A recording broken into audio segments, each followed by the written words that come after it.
Carlson. Vieira. Here. Maniscalco. Hurtak.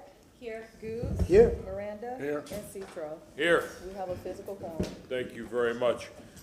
Agenda item number 18, file number CM 22-77-618. No? Nope. Nope. We went through the agenda review. Everything else was either continue to take it or didn't want to be heard because the memo is there. Are the 11 not supposed to be heard? 18. Yep, the only thing I'd mention is item number 17. I did prepare a resolution, so if council wanted to move that resolution today, you could do that under item 17 before you move to 18. So, and I think we're waiting on TPD for item 18, so, on the agenda. Chairman, did we do item 16? 18. I believe that was continued. Okay, so, may I, Mr. Chair, ask, just to make inquiries with the clerk, so items, the next item that needs to have the resolution moved is which item? 17 has a resolution. Oh, and what, and then did we also move 16 then as well? 16 is, whoever made that one said they did not want it. Yes, we went through this in the agenda. Oh, that was just an review. update, okay. We went through it on the agenda review. My apologies, Mr. Chairman, That's you're absolutely no right. problem. Since we have the officer here, let's go ahead and take 16, then we'll go back to 17, which was okayed earlier. Major D. Felice. Hey, good afternoon, Council. How are you today? So we are speaking to item number 18, and it was regarding notifications for private schools and daycares within our community. So we were tasked with finding a solution to see how we could better notify these institutions when we had incidents that took place within their area. So what we came up with, looking into it, is that we have a couple systems, a few systems. One of them was Alert Tampa, which is our Everbridge system. And that's the primary method of notifying citizens of those types of situations. It's similar to like a reverse 911. If something goes out, we can use a geographical area boundary and we can call those people within that area to let them know that they should be concerned about whatever incident is taking place and give further instructions. We also have, which we probably feel is the best solution, is our TPD Communication Center. They maintain a list of private schools and daycares. And what we feel that we can do with that is that list is already created. But what we need to do is we need to go back into that list and see if we can't first bolster that list and increase it. So I'm sure it needs to be gone over and assessed for maybe institutions that are no longer in existence, as well as ones that have not received the information and provided it. They can provide their contact information and we can grow that list.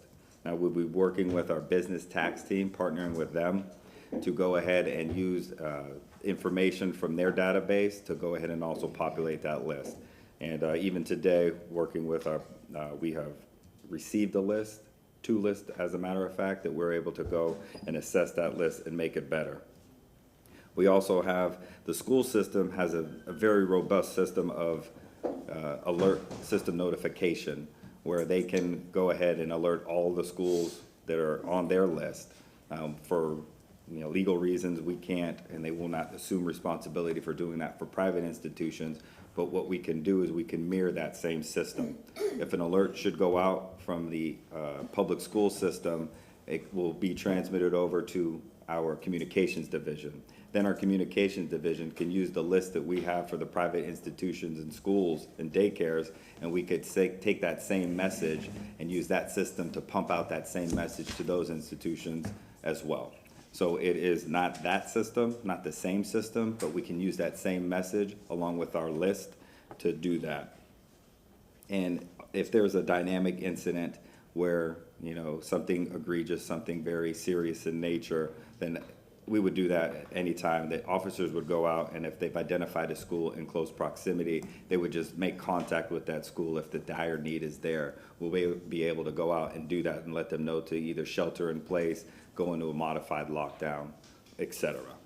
So this system does exist, and I think where we can get better at it is just to add the list and get it updated. And we are working closely with partners to do that, to get it updated. We also have, policies from our CIB, our Criminal Investigations Bureaus. So they respond to do safety assessments and respond to threats at schools. And that process, what they would do would be no different what they would do for a private school or a public school. So if there's an instance where a call or threat comes in to a private or public school, we would investigate those the same. We also have Haystacks, which is a digital sandbox program that critical infrastructure uses. Mostly right now, the fire department uses that, and they do share amongst the agencies, and they're able to do assessments of schools, and they're able to communicate within there. So we do have several programs available that we do use, and we are going to focus on the one controlled and by our communications division to get that one just updated so we can better serve the citizens when something does go on in their neighborhoods. Councilman Goods. All right. Good afternoon, Major. Did Major Bennett or City Attorney Newcomb brief you on our discussions yesterday at our Yes, sir. staffing? Yes. So I'm not gonna belabor go through it, but I think Chief Bennett was able to get on. Me being retired, I know what works and what doesn't, and the gaps that we were missing. So I hope that we can fill in that particular gap that we talked about yesterday, and I think we'll solve the problem of the private schools and those daycares being notified. Assistant Attorney Newcomb, she wasn't really aware, but Chief Bennett jumped in and said he understood where I was going, and I'm hoping that he filled in that gap, which I'm sure he probably did, make a phone call so we can get that particular gap filled. Yes, sir. So I think that'll be great, and I won't get the calls from the daycares and little private schools in the area when something happens, a guy's running and no one's coming knocking on their door still, or alerts not being made. So that's why I brought the motion up, just for us to get better. I know we probably have some things in place, but sometimes we forget to use them. Sometimes we just get slacked a little bit. So hopefully we'll read the system up, and make sure the list is updated. So I appreciate that, and that way I won't get those calls. So Yeah. Thank you, sir. So to speak to that, I would say that oftentimes the officers are tasked with handling the situation, and by bringing communications into it, it allows the officers to handle the situation and or threat and let communications do the notifications. In the event that a public school alert didn't go out, which is highly unlikely, but if it did happen, then officers on scene or a shift commander can still call communications, deal with the threat at hand, but also make that call to communications and get that ball rolling so that the information does get passed out. Any other comments or questions? Councilwoman Hurtak. I just have a question because I'm just curious. You mentioned the alert system can do a reverse call. Yes. Does that work for cell phones, or like how?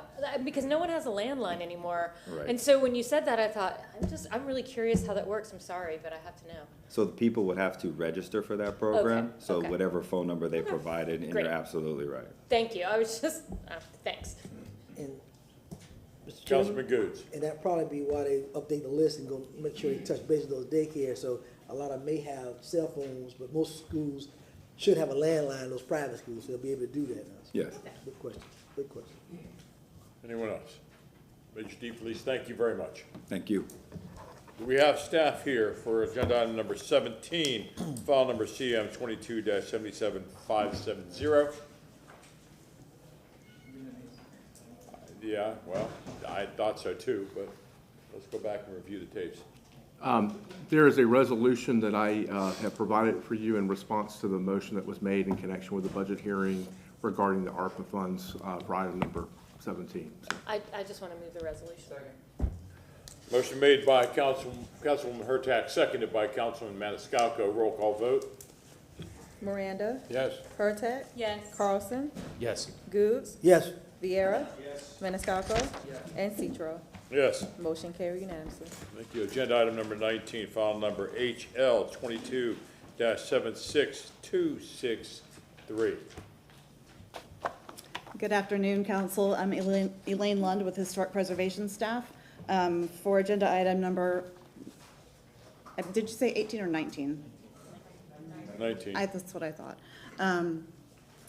The item before you, I have a PowerPoint presentation that was transmitted. I don't know if they have that available right now, but if not, I'll go ahead and put this on the overhead. Yep, it's up. It's up? Okay, wonderful. This item is for the local historic landmark designation of the Bustillo Brothers and Diaz Cigar Factory at 2111 North Albany Avenue in West Tampa. There we go. The owner, West Tampa Development Group, submitted an application for local historic landmark designation, and these applications are reviewed by the Historic Preservation Commission to ensure that they meet the criteria listed in section 27-257 of the city's Code of Ordinances. Here you can see a picture of the factory from about 1902, which is the year that the factory was constructed. Local historic designation provides multiple benefits, but in this case, I believe it particularly safeguards the heritage of the city by preserving and regulating its historic buildings. The cigar industry in Tampa, as most of us are well aware, was pretty much what built this city. So we are very pleased to be able to designate and retain the properties that we have today that represent that history. Here you see the 1915 Sanborn Fire Insurance Company map of this portion of West Tampa. The subject property is outlined in red on both that map and the present-day aerial map.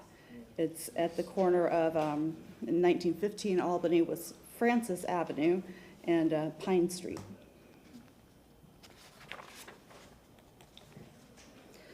The Bustillo Brothers and Diaz Company was established in West Tampa around 1895, and it was first located at 13th Street, which is now Delaware Avenue, and Grace Street. And then these are just some pictures of that original factory and the Bustillo Brothers and Mr. Diaz there. As I stated, the building that we're looking at today was built around 1902. It's designed by local architects Miller and Kennard. It's typical cigar factory form, being 3.5 stories high with a rectangular east-west plan. The windows are tall, regularly spaced to allow the amount of light and air that was needed by the cigar workers. This particular building exhibits Renaissance Revival style details. The Bustillo Brothers and Diaz Company was known for their Henry IV, Alexander Humboldt, and Flor del Mundo cigar brands, as well as multiple others. And this was known as the Bustillo Brothers and Diaz Cigar Factory. This building was known as that through the mid-1950s, at which point it was occupied by the Antonio Cigar Company and then later other light manufacturing industries. The building is located in the West Tampa Historic District as listed in the National Register of Historic Places.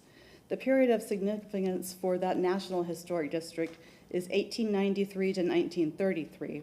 Therefore, this building was built during that period of significance, and it is considered a contributing structure in the National Register District.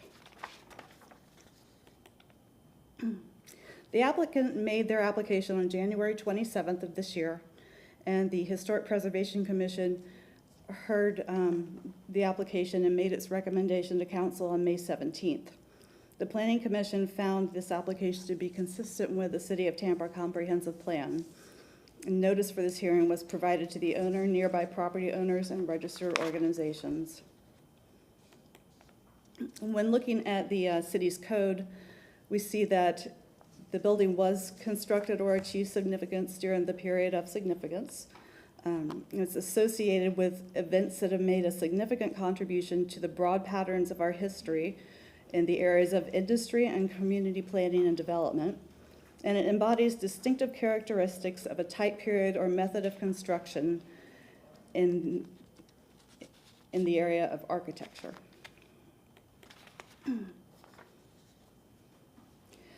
So staff's recommendation is that Tampa City Council approve the designation of the Bustillo Brothers and Diaz Cigar Factory at 2111 North Albany Avenue as a local historic landmark based on it meeting the criteria of section 27-257. In conclusion, I would like to thank the owner for coming forth with this application. We're always very pleased to be able to present these to you. And I'm available if you have any questions. Thank you. Any comments or questions? Councilman Maniscalco. I'll echo what you just said, thanks to the owner that has wanted to make this, a historic landmark. I know this is sometimes a topic of contention, because not everybody wants to designate these as historic, because there's a lot of rules that go behind that, but, we know how significant these are to our history, so thank you very much. Any other comments or questions?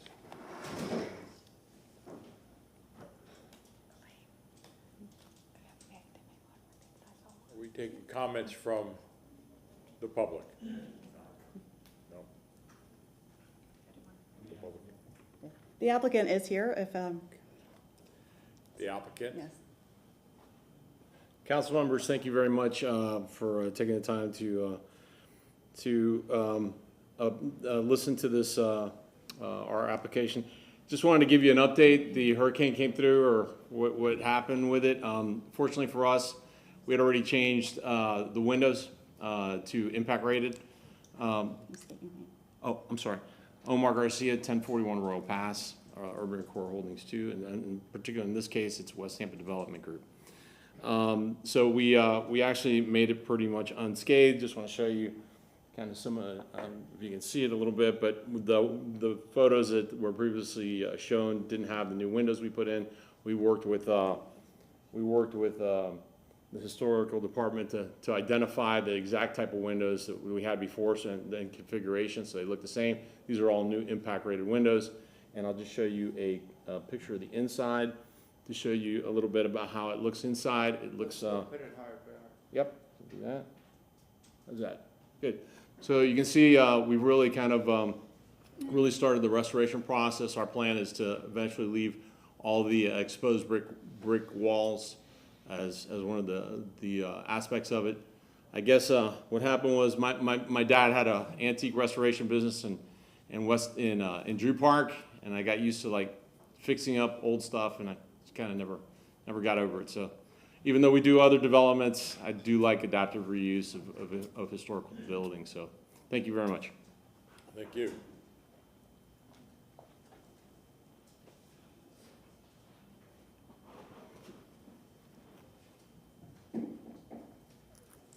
Councilman Carlson? Since Stephanie's you stood up, I always like to hear your wise comments if you have anything to say about it. Yes. I am Stephanie Farrell. I'm a historic preservation architect and a consultant to Omar Garcia and his partner on this project. And I'm pleased to be standing in the background mostly and supporting this project. I don't think Omar mentioned that his use for the building will be residential, sort of loft-style apartments. So I think it'll be a real benefit to the building itself and to the neighborhood and to our overall housing shortage. So thank you, Joel. Councilman Carlson, would you like to read this, please? Sure. Like to move number 19, file number HL 22-76263, ordinance being presented for first reading consideration ordinance of the city of Tampa, Florida, designating Bustillo Brothers and Diaz Cigar Factory located at 2111 North Albany Avenue, Tampa, Florida, as more particularly described in section 3 hereof, as a local historic landmark, providing for appeal of ordinance and conflict, providing for severability, finding effective date. We have a motion made by Councilman Carlson, seconded by Councilman Miranda. Roll call vote. Maniscalco? Yes. Miranda? Yes. Hurtak? Yes. Carlson? Yes. Goods? Yes. Vieira? Yes. And Citro. Yes. Motion carried unanimously. Second reading and adoption will be held on November 3rd, 2022 at 9:30 a.m. Thank you very much. Agenda item number 20, file number CDD 22-77670. Again, Council, Elaine Lund, Historic Preservation Staff. This application is for an ad valorem historic tax exemption for a property located in the Hyde Park Historic District at 818 South Orleans Avenue. It's presently owned by Kevin and Whitney Woods. The property, as you can see in the aerial map here, is shown outlined in green on the east side of Orleans Avenue between Inman and Morrison Avenues. And we have the 1920s Sanborn map of the area, again with the property shown in green. You can see the density of the Hyde Park Historic District as it was at that time. And this is the house. It's constructed circa 1917, and it's listed as a contributing structure in both the local and national historic districts. This is the before photo of the front facade of the building. If we look at the after photo, you can notice that one of the components of the work, in addition to the rehabilitation of the structure, was an addition over the porte cochere.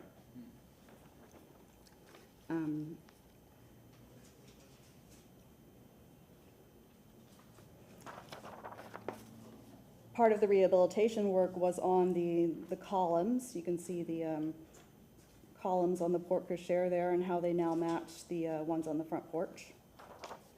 This is just a view looking more directly at that component of the building and the rear side of it. The windows were also rehabilitated, and new windows that are historically accurate were installed.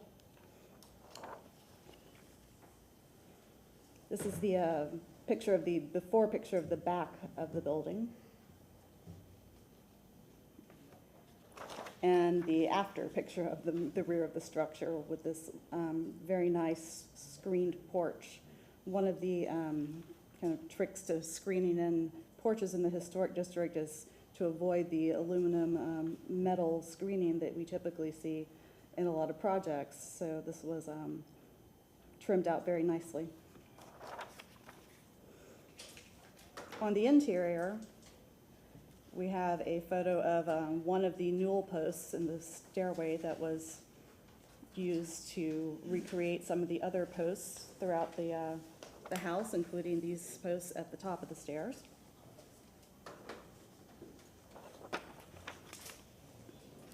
The historic trim was retained in place, and it was recreated in the addition. You can see here a picture of one of the new doors that was fabricated to match the existing doors in the house. Again, the doors. And the pocket doors were also restored, as was the fireplace and the flooring. This is a picture of before of the fireplace area and an after photo. Finally, the owners were good enough to even match some of the original hardware and restore it throughout the house. There's the before and the after. So the application is consistent with the Secretary of the Interior's standards for rehabilitation and guidelines for rehabilitating historic buildings, which are the standards that we use for the ad valorem tax exemptions. In reviewing the project, it meets the criteria established by the Florida Department of State. This is a program that can be enacted statewide. The improvements must equal or exceed $10,000. And our recommendation to staff is that the project is consistent with the City of Tampa's ad valorem historic property tax exemption ordinance as submitted. And I'm available if you have questions. Thank you. Any comments or any questions? Councilman Vieira.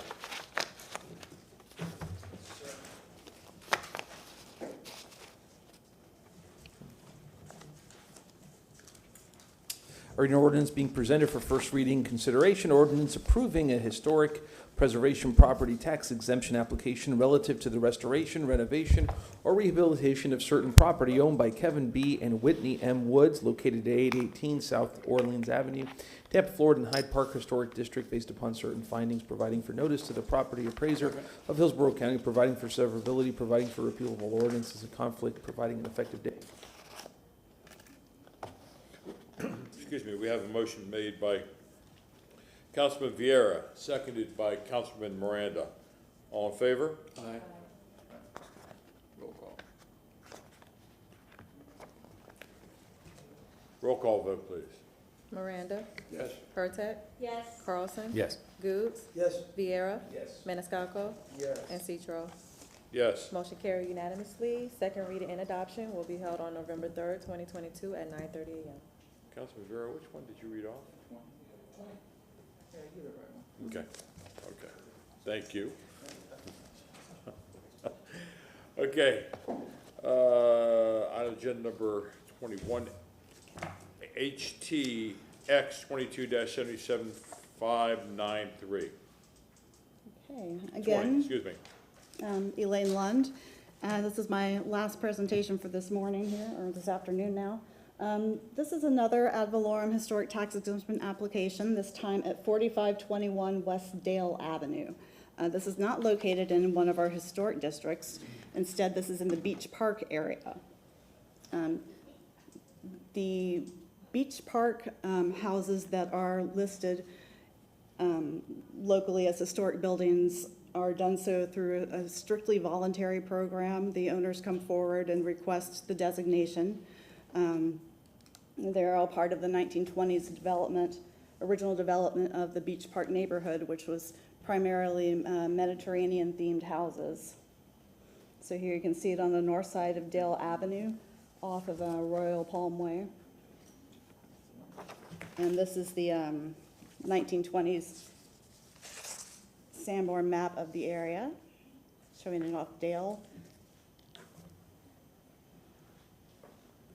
You can see that the color of the building is of interest. Instead of being a yellow wood frame structure, it's shown in red, which indicates that it was probably a clay tile, hollow clay tile construction. Oops. So this is the before picture, looking at the front of the building. And this is the after picture. The project included fixing the medallions on the front of the building, working on the textured stucco exterior, repairing the windows and replacing the windows with more historically appropriate windows. There was also some work done on the driveway and porte cochere. As you can see, this is the before picture. And this is our after photo. I believe the wrought iron work was also part of the project. This is the photo of the rear of the property before the project was initiated. And this was after. This project did include an addition and the construction of a new rear porch. On the interior, we're looking through the mudroom into where the addition area is here. You can see that the flooring was replaced with something that was more historically appropriate. The view down the corridor was maintained. The arched opening was maintained. The trim around the windows and doors was restored to its original. The flooring, I believe, was also part of the renovation program. The sunroom, which you can see from on the front facade, was the changes to it made a pretty significant impact on the street view appearance of the building. The flooring was refinished, and the trim on the interior windows was changed out to be consistent with that of the rest of the home, as well as, of course, the windows themselves being replaced to be historically appropriate. In the living room, the flooring was restored as well, as was the chimney there in the fireplace. Again, just some more pictures of the interior. Nice wood flooring on the stairs. And then finally, just a lovely shot of the house from around its time of construction in 1925. And with that, I'm available if you have questions. Thank you. Any comments or questions? Councilman Maniscalco. Want me to read it? Yes, please. All right. I have an ordinance being presented for first reading consideration. Ordinance approving an historic preservation property tax exemption application relative to the restoration, renovation, or rehabilitation of certain property owned by Ricardo Reimers and Shalita Johnson located at 4521 West Dale Avenue, Tampa, Florida, in the Beach Park multiple properties designation local historic district, based upon certain findings, providing for notice to the property appraiser of Hillsborough County, providing for severability, providing for repeal of all ordinances in conflict, providing an effective date. We have a motion made by Councilman Maniscalco, seconded by Councilman Miranda. Roll call vote. Hurtak, Yes. Carlson, Yes. Goods, Yes. Viera, Yes. Maniscalco, Yes. Miranda, Yes. and Citro. Yes. Motion carried unanimously. Second reading and adoption will be held on November 3rd, 2022 at 9:30 a.m. Thank you very much. Consent agenda items. Councilman Vieira, you have public safety. Yes, sir, and, well, after the consent agenda item on number, on one that we got past, I'll deal with that later. I move items 22 through 25. Second. Motion made by Councilman Vieira, seconded by Councilman Maniscalco. All in favor? Aye. Councilman Goods, you have Parks and Recreation. Yes, sir. Move items 26 through 35. Second. Motion made by Councilman Goods, seconded by Councilman Miranda. All in favor? Aye. Thank you. Councilwoman Hurtak. Yes, You've got I'm- Public Works. I move items 36 through 46. Second. You have a motion made by Councilwoman Hurtak, seconded by Councilman Vieira. All in favor? Aye. Councilman Miranda, you have Finance Committee. Yes, sir, move on 47 through 50 and 52 through Second. 54. We have a motion made by Councilman Miranda, seconded by Councilman Maniscalco. All in favor? Aye. Councilman Carlson, you have Building Zoning. Yes, sir. I need to abstain from number 66 because my firm works with the Hillsborough County School District. So I'd like to move 55 through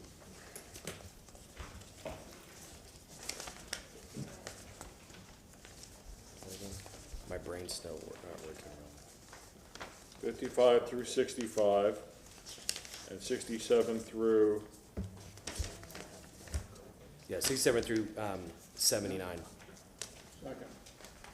motion made by Councilman Carlson, seconded by Councilman Miranda. All in favor? Aye. Thank you. I'll stop out for 66. Councilman Vieira, you are Yes. co-chair, vice chair of Building and Zoning. I move 60, Second. Motion made by Councilman Vieira, seconded by Councilman Maniscalco. All in favor? Aye. Thank you. Councilman Goods, you have Transportation. No, Maniscalco. I'm sorry, Councilman Maniscalco, you have Transportation. Thank you very much. I move the substitute resolution for 80 and 81, and then the resolution for 82. Second. Motion made by Councilman Maniscalco, seconded by Councilman Miranda. All in favor? Aye. Thank you. I'd like to set the public hearings for 83, 4, 5, and 6. Second. Motion made by Councilman Maniscalco, seconded by Councilman Miranda. All in favor? Aye. Thank you. And I'd like to move to open all the public hearings. Second. Excellent. Thank you very, very much. Motion made by Councilman Maniscalco, seconded by Councilman Miranda. All in favor? Aye. Thank you. Then I guess we are going to 87. Mr. Chair, may I really fast? There's Yes, something sir. I forgot, and I apologize. On number 11, I know I didn't need a staff report. I just, if I may, sir, it says here the real estate department, and this, for background, is on the honorary street renaming for the late J. Clifford McDonald, on the, what would be the 70th anniversary mark of McDonald Training Center. It says here the real estate department has submitted a summary report to the mayor for consideration. May I have this come back in the first week of January 2023, just for a status of that? May I Second. motion for that? Surely. Thank you, sir. You want a date and time certain? No, I'm in the first week. There you go, that's good. Mr. Chair, can I comment on this one? If I have a question for Mr. Vieira first. Yes. Councilman, May that be in a written report, or did you Oh, want to written's fine, yeah, I don't need anything, yeah. a written report then? Yes, sir. Thank you. okay, we have a motion made by Councilman Vieira, seconded by Maniscalco. All in favor? Aye. Mr. Chair. Councilman Carlson. Marty, just like to, it's not to talk about this particular case, but I think that what we need to do, no, it is in this particular case, I think what we need to do my recommendation would be that that Councilmember Vieira propose a resolution or an ordinance rather than just an update. The line that he just read off is the same one that I highlighted on this memo that was, I think, posted to Sire late last night. But if you look at the highlighted line, it says the Real Estate Department has submitted the summary report to the mayor for consideration. You all remember, I think it was last year, there was an executive order that outlined the new process based on the committee recommendation of how facilities would be named. In that document, I pointed out at the time that there were whereas clauses that stated that the mayor has the right to name buildings. If you look at the charter, which is the second page I have, the only thing close to saying that is number 5, which is the general charge, management, control, and supervision of property within the city. There's nothing in the charter that gives the mayor exclusive right to name buildings.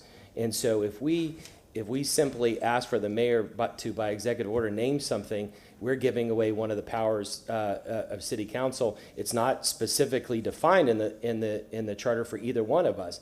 But my suggestion is that in the absence of creating a longer process later, that we propose that an ordinance come back that we would propose, and then the mayor can also pass an executive order if she wants. But simply asking the mayor to consider it is giving up one of the powers that city council has. And may I, sir? Councilman Vieira. Yes, and I don't want to spend a lot, very well taken. What I can do is I'll take a look at this and return for it. We have council next week. We have a holiday in the evening. I can look at this, Councilman Carlson, and come back with it next Thursday evening.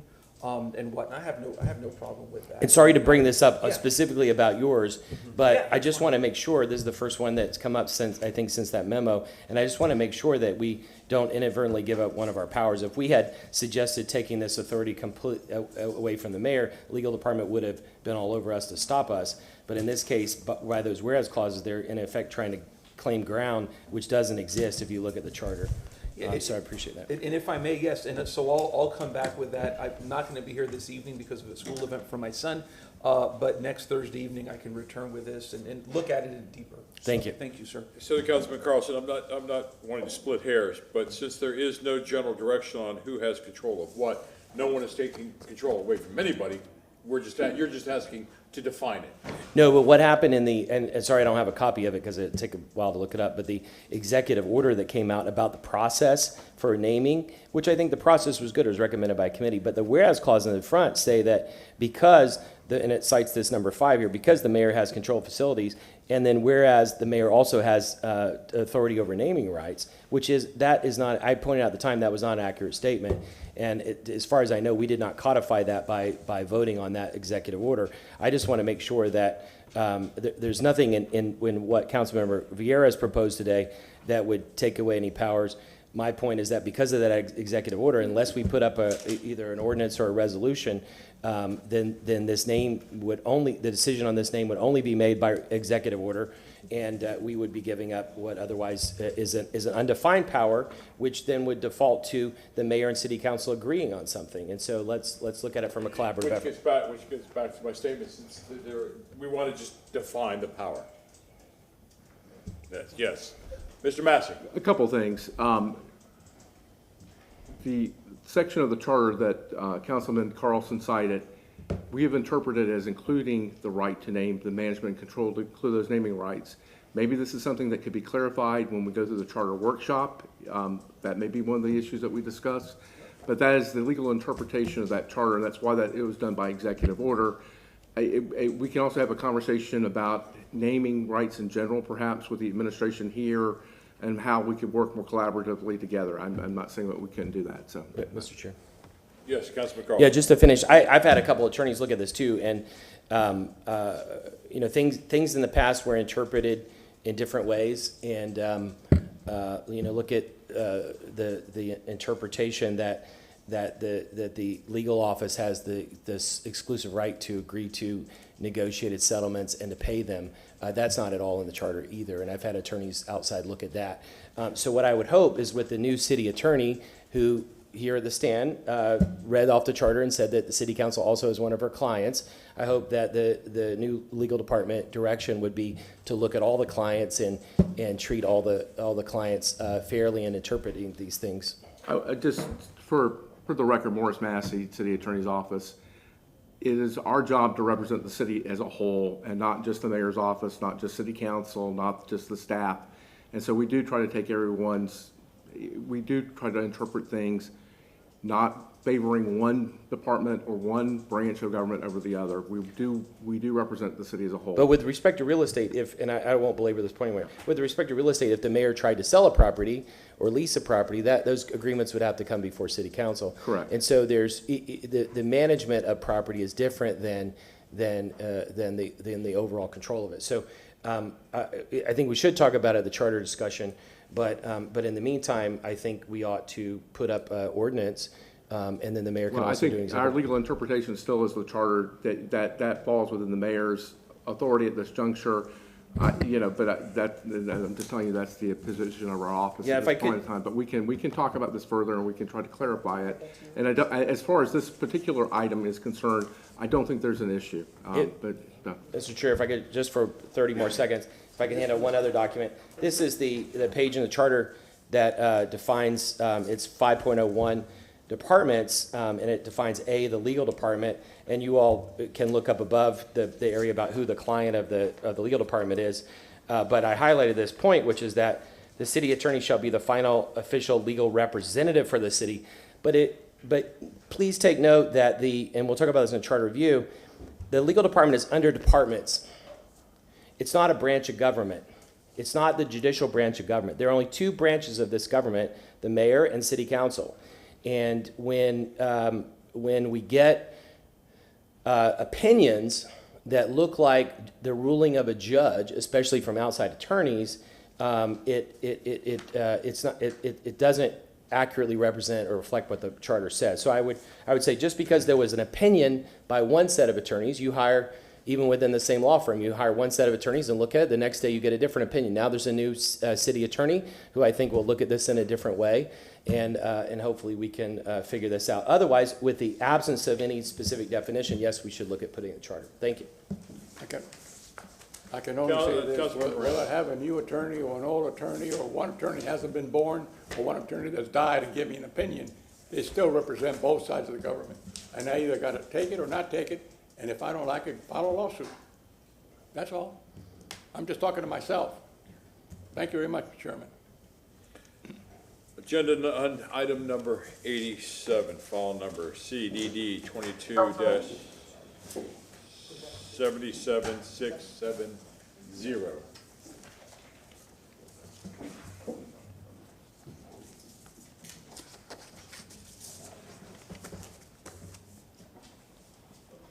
Sorry, did you say 87? Yep.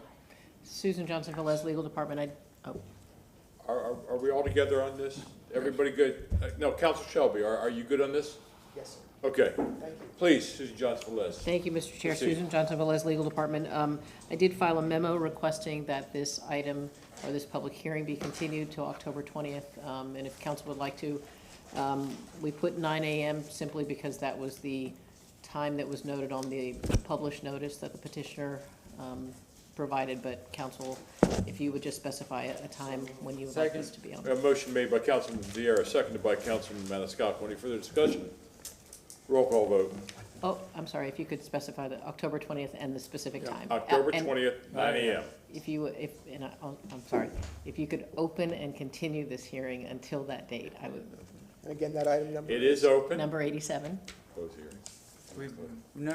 We don't close it, we just open and continue, right? Open and So it's a continue. motion, Already opened it, so it's just a already motion open, to so it's a motion. To October 20th. So moved to have this continued until October 20th, 2022 at 9 a.m. Second. Item number 87. Motion by Councilman Miranda, seconded by Councilman Maniscalco. Roll call vote. Carlson, Yes. Goods, Yes. Vieira, Yes. Maniscalco, Yes. Miranda, Yes. Hurtak, Yes. and Citro. Yes. Motion carried unanimously. Thank you. Agenda item number 88, file number E2022-8, Chapter 24. Good afternoon, Mr. Chair and Council. McLean Evans, Assistant City Attorney. Item number 88 is the historic downtown Ybor Tampa Tourism Marketing District non-ad valorem assessment role. If I could just remind you to please vote while the hearing is still open. We also have Tom Cloud from Gray Robinson, who represents Hillsborough County Hotel Motel Association, if you have any questions. Any comments or any questions? Okay, is there anybody in the public that wishes to speak to this? Agenda item number 88, file number E 2022-8, chapter 24. So moved? Second. Motion to close? No, don't, no. Oh, it has to be open. Yeah. Forgive me. I'll get that. Motion made by Councilman Maniscalco, seconded by Councilman Miranda. Roll call vote. Goods? Viera? Maniscalco? Miranda? Yes. Hurtak? Yes. Carlson? Yes. And Citro. Yes, Motion carried unanimously. thank you. Move to close the public hearing? Second. Motion made by Councilman Maniscalco, seconded by Councilman Miranda. All in favor? Aye. Any opposed? Thank you. Yes, ma'am. I have been asked that agenda item number 104, Move to continue item number 104 to October 20th, 2022 at 1:30 p.m. Second. motion made by Councilman Maniscalco, seconded by Councilman Miranda. All in favor? Aye. Any opposed? Thank you. Agenda item number 89, file number E 2022-8, chapter 21. Councilman Carlson. Okay, to state for the record, I was absent for several of these, and I've reviewed the files. Just wanted to state that thing. Thank you. Good afternoon, Mr. Chair and Council. McLean Evans, Assistant City Attorney. Item number 89 is second reading of an ordinance to amend Chapter 21, Article 3 and Article 4 relating to conflicting references to the Stormwater Technical Standards Manual.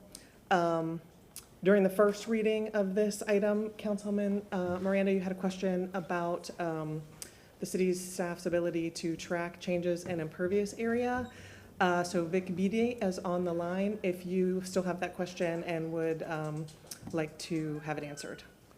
Tell me that again now. You had a question about when property owners add impervious after they've already completed all their permit Yes. requirements and gotten their Here's release to what I'm proceed. thinking. Thank you for being on, Mr. Beatty. Sometimes when you apply for a permit, it goes to a certain area. Let's say you want to put pavers or concrete, and you do it up to the property line, not into the right-of-way. Now, I sell to somebody else. That somebody else gets the pavers, and he or she puts it, or they put it all the way to the street. And if they get a permit, do we know that the parties that are involved in it understand that at one time it was already done? And if you don't get a permit, and the reason I say that, there's an address at 4,000 block of Gray that I remember years back, had a pavers all the way to the street, and they wanted to put a sidewalk. Well, she had to take off all her pavers to do that. Now, she called the other day, there's two houses across the street that were built, they got pavers all the way to the street. How come they have to do it? They can do it the way she wanted it done, she can't do it. And if we're putting sidewalks everywhere, then I got a problem. I don't have a problem, the system's got a problem, in as much as how do you contain it, how do you do it? And then when we file, let's say that this council passes something and approves it, and it's filed away. When you come back and you sell that property, even if it's got swales on the side, I don't believe the swales they're part of the record, but are they justifiable sent over to the clerk's office in the division of the county where you can't fill them in? Because here again, I buy it from somebody else, they have it, the swales are there, they're not flooding anything, but I come along, either myself or my wife or my girlfriend or whatever, we want to enclose that to put plants up.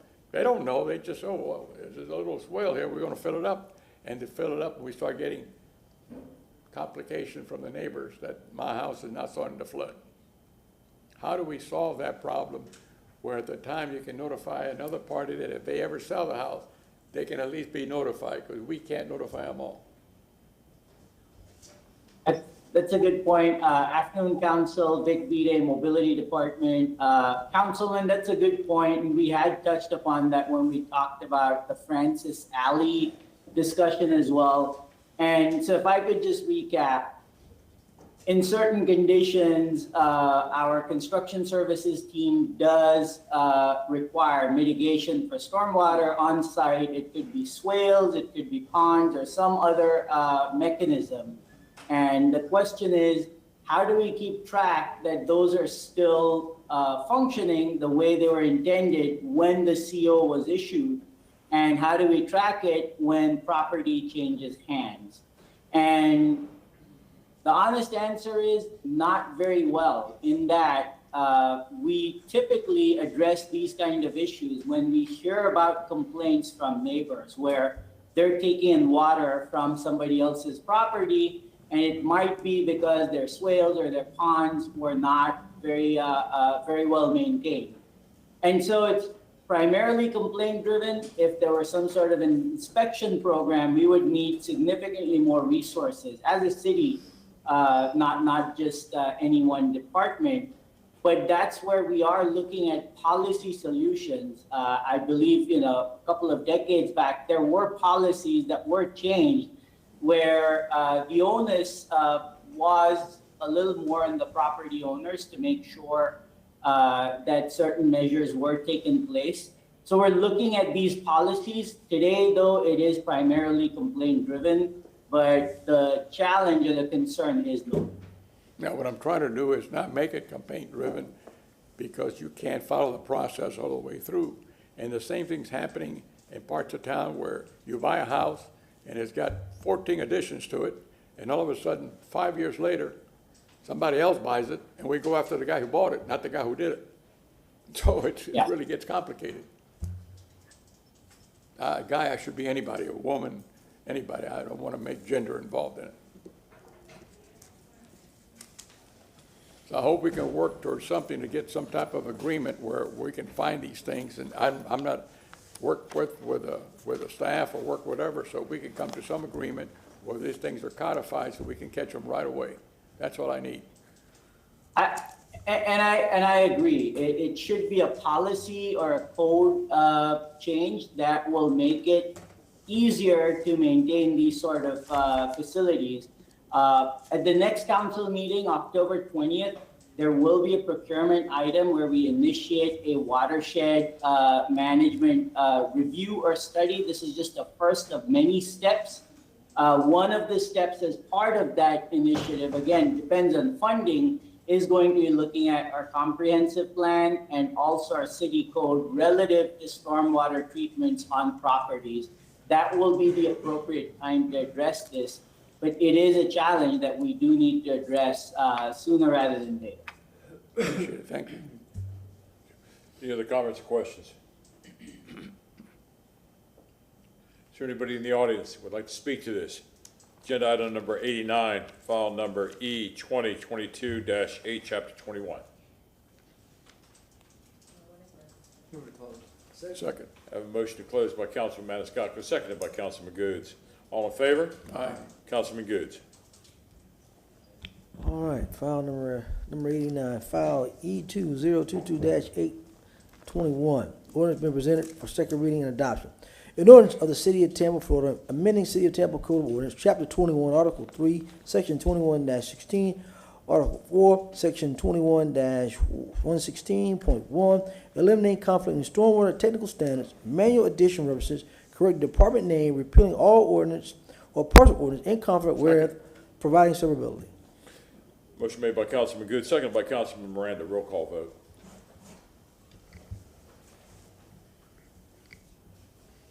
Oh, we can vote by place your vote and record. Like the old days.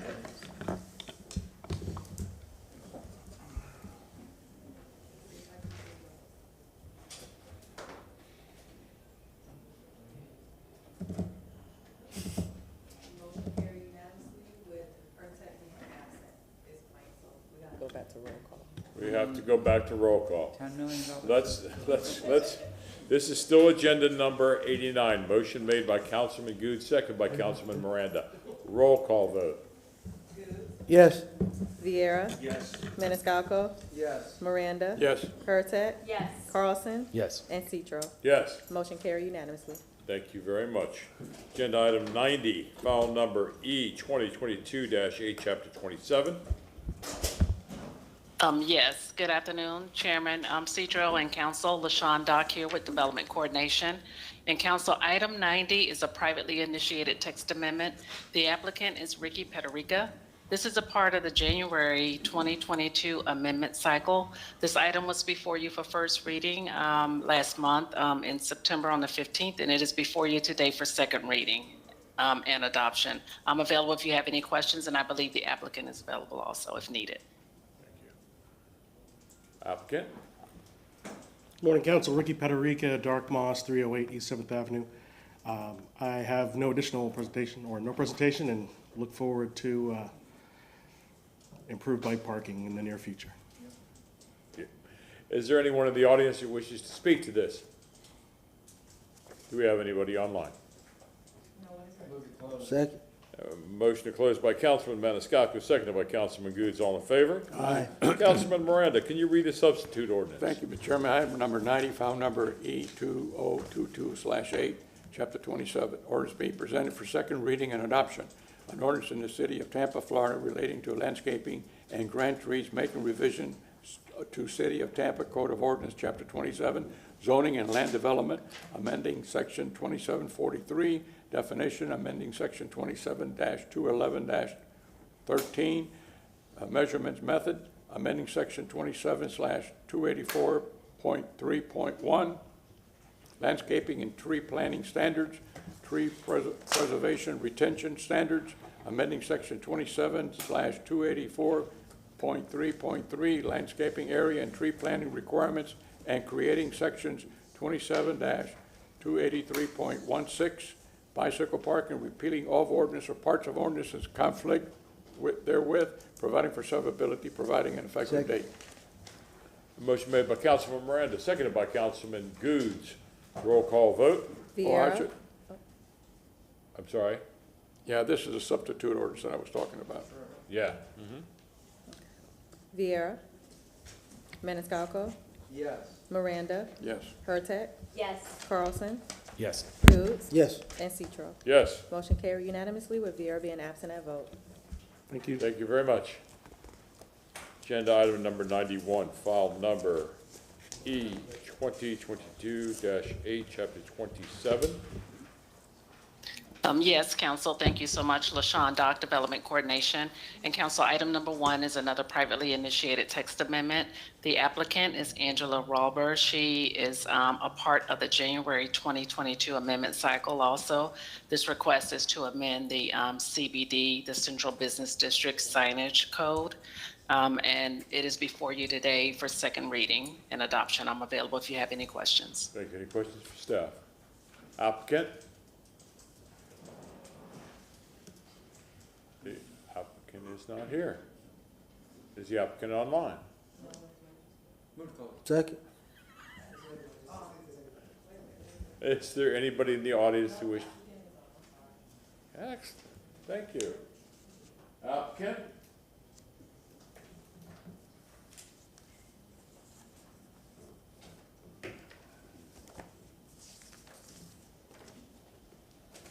Hi. We cannot see you. Okay. Yes, there you are. I am available for questions, but have no further presentation at this time. Thank you very much. Is anyone in the audience who wishes to speak to this? Seeing none? No. Second. Motion to close by Councilman Maniscalco, seconded by Councilman Miranda. All in favor? Aye. Thank you very much. Councilman Carlson. Yes, sir. I'd like to move file number 91, file number E2022-8, CH27, ordinance being presented for second reading adoption, ordinance of the City of Tampa, Florida relating to building signs, making revisions to City of Tampa Code of Ordinances, Chapter 27, Zoning and Land Development, amending Section 27-183, General District Development Standards, repealing all ordinances or parts of ordinance in conflict therewith, providing for severability, for any effective date. Motion made by Councilman Carlson, seconded by Councilman Miranda. Roll call vote? Maniscalco? Yes. Miranda? Yes. Hurtak? Yes. Carlson? Yes. Goods? Yes. Vieira? And Citro. Yes. Motion carried unanimously with Vieira being absent at vote. Thank you very much. Agenda item number 92, file number E2022-8, Chapter 27. Yes, Council, thank you so much. LaShawn Dock, Development Coordination, and this is the last privately initiated text amendment for today. Item number 92, the applicant is being represented by Colin Rice. This is a privately initiated amendment that's a part of the January 2022 amendment cycle. And this request is to amend the bonus provisions as they would apply to the Channel District. And I'm available if you have any questions. This item is before you for second reading. Any comments or questions? Ms. Rice, are you the petitioner? I represent the petitioner, yes. Can everybody hear me? Yes. Terrific. I have no further presentation today. Just respectfully request your approval. Here for any questions. Thank you. Any comments, any questions? Is there anyone in the audience that wishes to speak to this? Second. I have a motion to close by Councilman Maniscalco, seconded by Councilman Goods. All in favor? Aye. Councilman Maniscalco. I have an ordinance being presented for second reading and adoption. Ordinance of the City of Tampa, Florida relating to bonus provisions in the Channel District, making revisions to the City of Tampa Code of Ordinances, Chapter 27, Zoning and Land Development, amending Section 27-140, bonus provisions, repealing all ordinances and parts of ordinances in conflict therewith, providing for severability, providing effective date. Second. A motion made by Councilman Maniscalco, seconded by Councilman Miranda. Roll call vote? Miranda? Yes. Hurtak? Yes. Carlson? Yes. Goods? Yes. Vieira? Maniscalco? Yes. And Citro. Yes. Motion carried unanimously with Vieira being absent at vote. Councilman Carlson. Thank you, Council. Thank you, Ms. Dock. Mr. Chair and colleagues, number 93 and number 98, I don't know if it's possible for you to do them in consecutive order, but my firm does business with an individual who has an interest in this. My firm does not work on any city-related projects, and we also are not working on this project, but on the advice of Ms. Cates and a city council attorney, I'm going to, in abundance of caution, recuse myself on both of those. Thank you, Councilman Carlson. Then I'm asking council, you said 93 and 98? Yes. Can we do 98 after 93? Is that fine? Yeah. Okay. Then, anyone who's giving any testimony on the, Ms. Wells. My apologies, Kate Wells for the record. Realizing that 93 and 98 are related, I think the rezoning should be considered in advance of the alcoholic beverage application. So if 98 can be heard prior to 93. Thank you very much. Thank you. All right. We are now in quasi-judicial. Anybody giving any evidence for any of the remaining hearings, agenda items? Anyone giving any evidence or comments? Please stand to be sworn in. Please stand and raise your right hand. I think you're in this quasi too. Yes, ma'am. Yes, ma'am. Do you swear or affirm that the testimony that you're about to give is the truth and nothing but the truth? I do. Thank you very much. And as per requested, we will hear item number 98, which is file number REZ 22-97. Good afternoon, Council. Annie Barnes, Development Coordination. Item number 98 is REZ 2297, being presented for second reading and adoption for 4004 Henderson Boulevard. The request is to rezone the property from CG, Commercial General, to PD, Planned Development for restaurant and all commercial general uses. Site plans were dropped off at City Hall earlier this week. I'm available for any questions. Any questions for Ms. Barnes? Mr. Manasseh. Good afternoon, City Council. Ryan Manassi, Johnson Pope, 401 East Jackson Street, Suite 3100. We're here for second reading and adoption. We've made all corrections, and I'm available for any questions. Any comments or any questions for Mr. Manassi?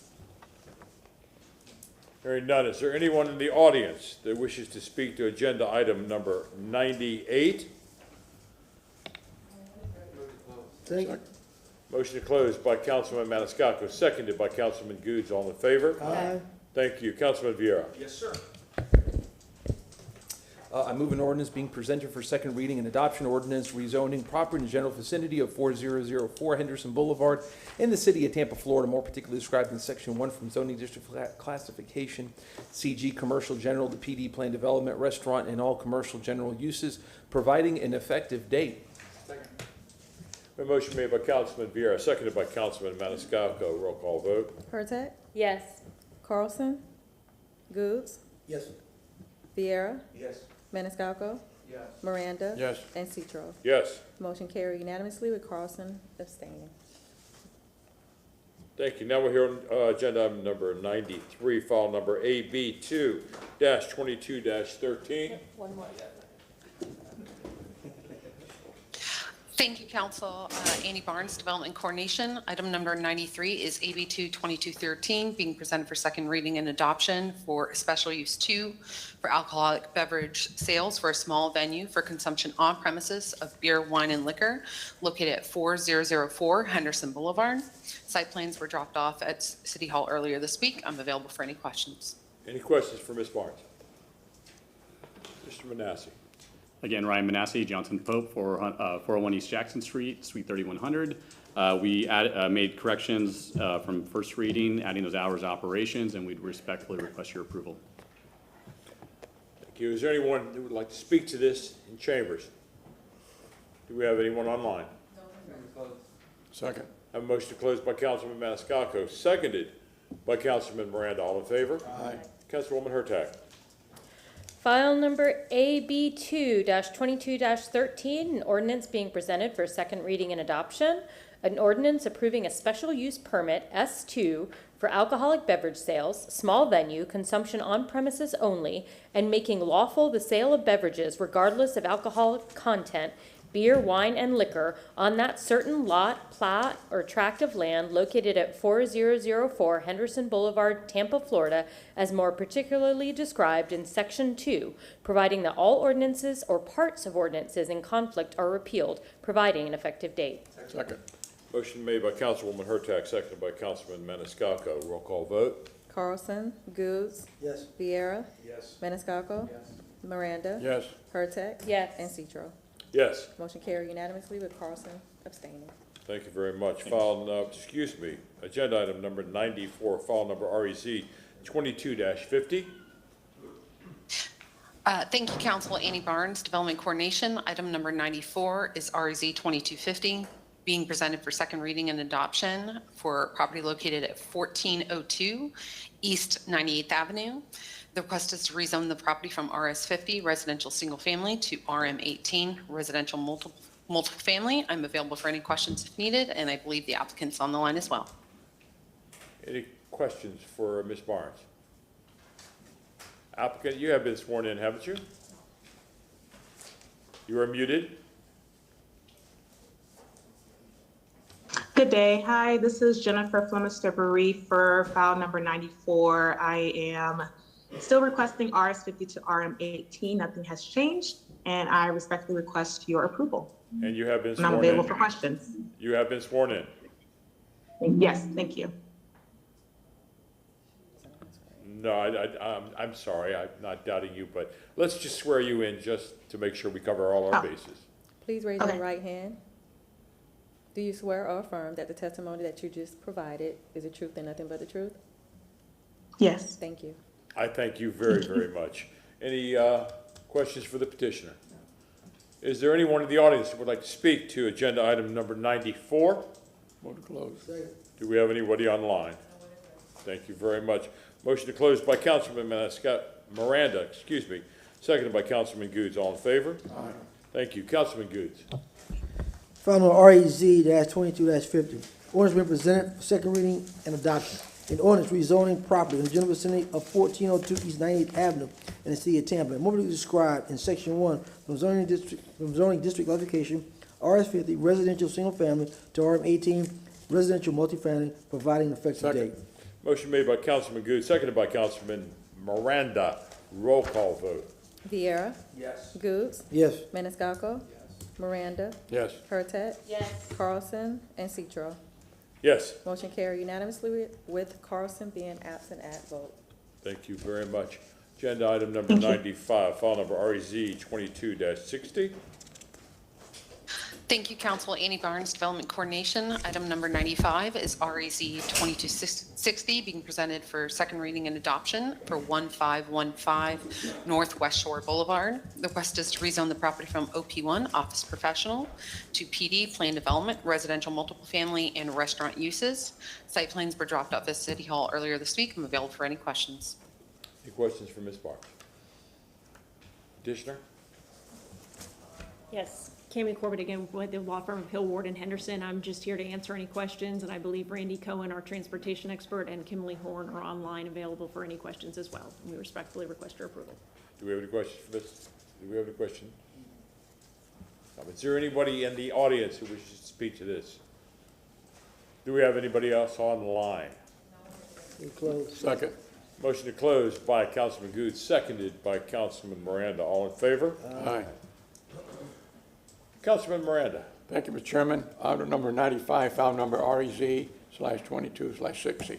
Ordinance being for second reading and adoption. An ordinance rezoning property in general vicinity of 1515 Northwest Shore Boulevard in the city of Tampa, Florida, more particularly described in sections 1 from zoning district classification OP/1, Office Professional to PD, Plan Development, Residential Multifamily, and Restaurant Uses, providing an effective date. Second. Motion made by Councilman Miranda, seconded by Councilman Goods. Roll call vote. Goods. Yes. Viera. Yes. Maniscalco. Yes. Miranda. Yes. Hurtak. Yes. Carlson Yes. and Citro. Yes. Motion carried unanimously. Agenda item number 96, file number REZ 22-66. Annie Barnes, Development Coordination. Item number 96 is REZ 2266, being presented for second reading and adoption for 326 South Plant Avenue. The request is rezone the property from RO1 Residential Office to PD, Plan Development, Residential Multiple Family Uses.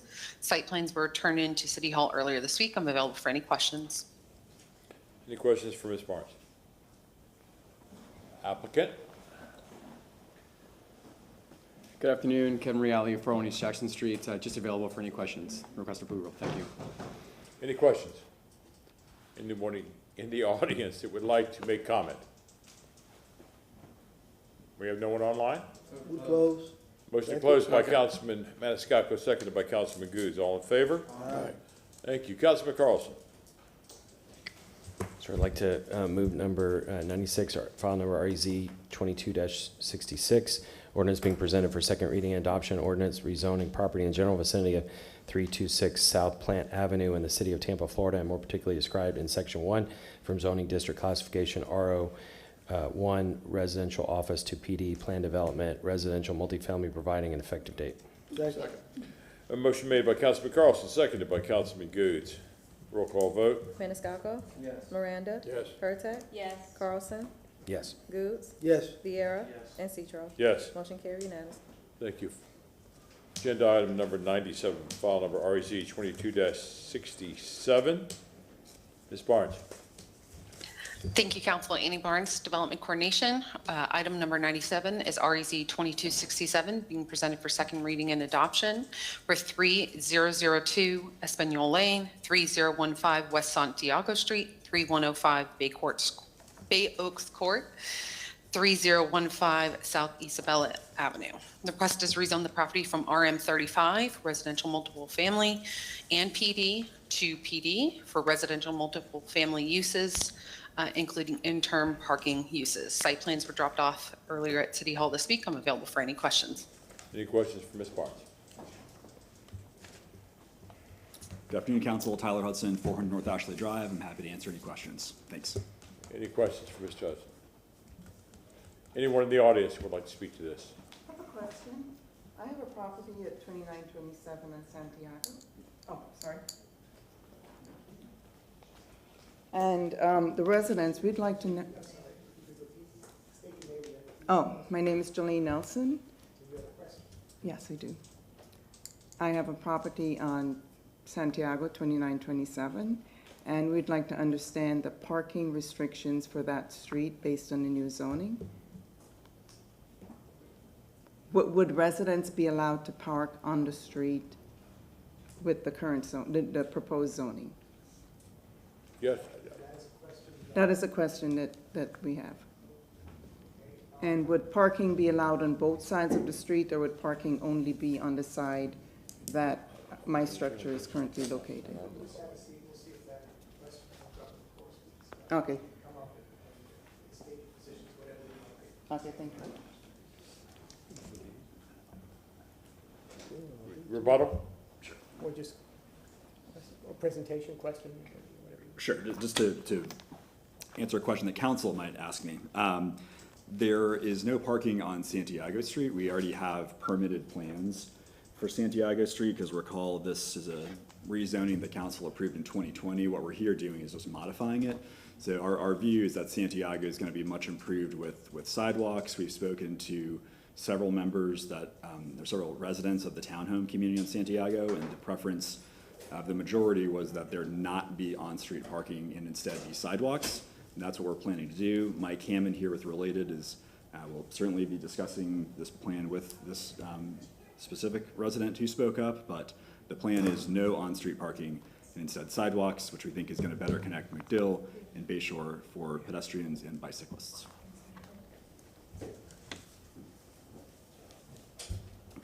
Any comments or questions to that?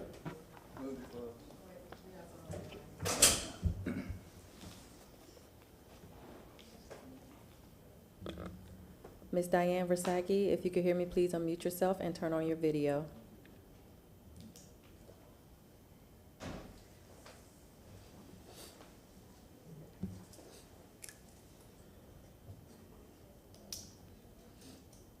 You're muted.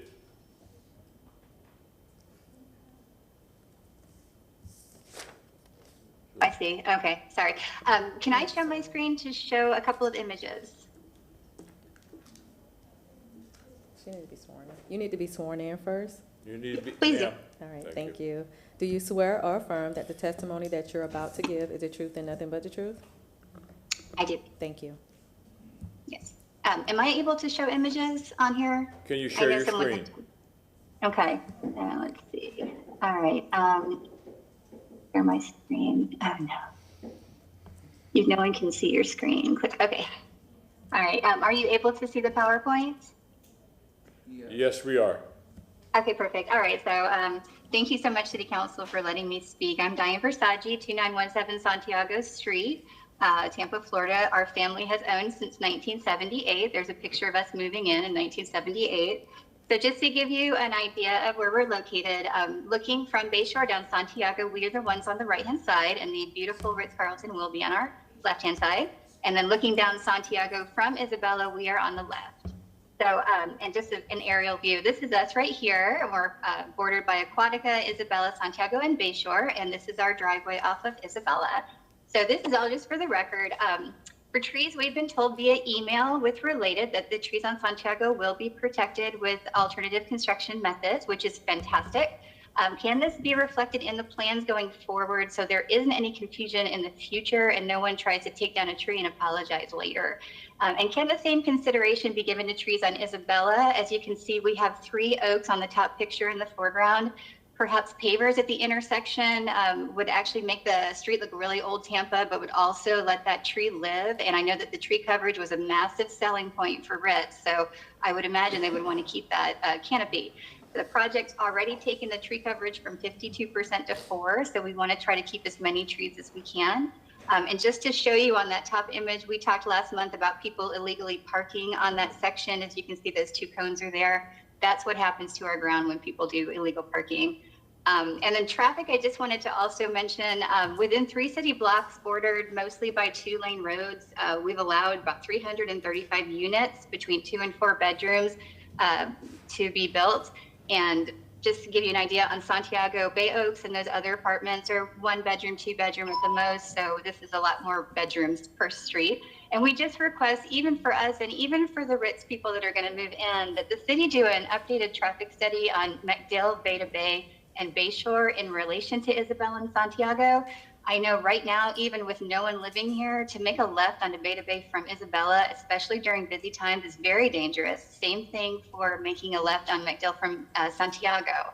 And longtime residents know how horrible it is to do that. Also, I wanted to ask for guest parking. I know from Related that there won't be any parking on Santiago, which is wonderful. Has the city considered allowing residents for the Ritz and even guests to South Tampa to park under the Leroy Selman Expressway? Currently, workers are using it, but the visitors to South Tampa could really benefit from it as well. And if you look inside that blue box, there's no public parking whatsoever in this entire area. If anybody wanted to public park, they'd have to go over on the other side of MacDill, which is also massively dangerous. And I just want to also mention, I know that Annie had done a rezoning staff report in September, so I know waivers are necessary during construction when things come up. I just want to make sure City Council is considering the rezoning staff report when fielding future waivers.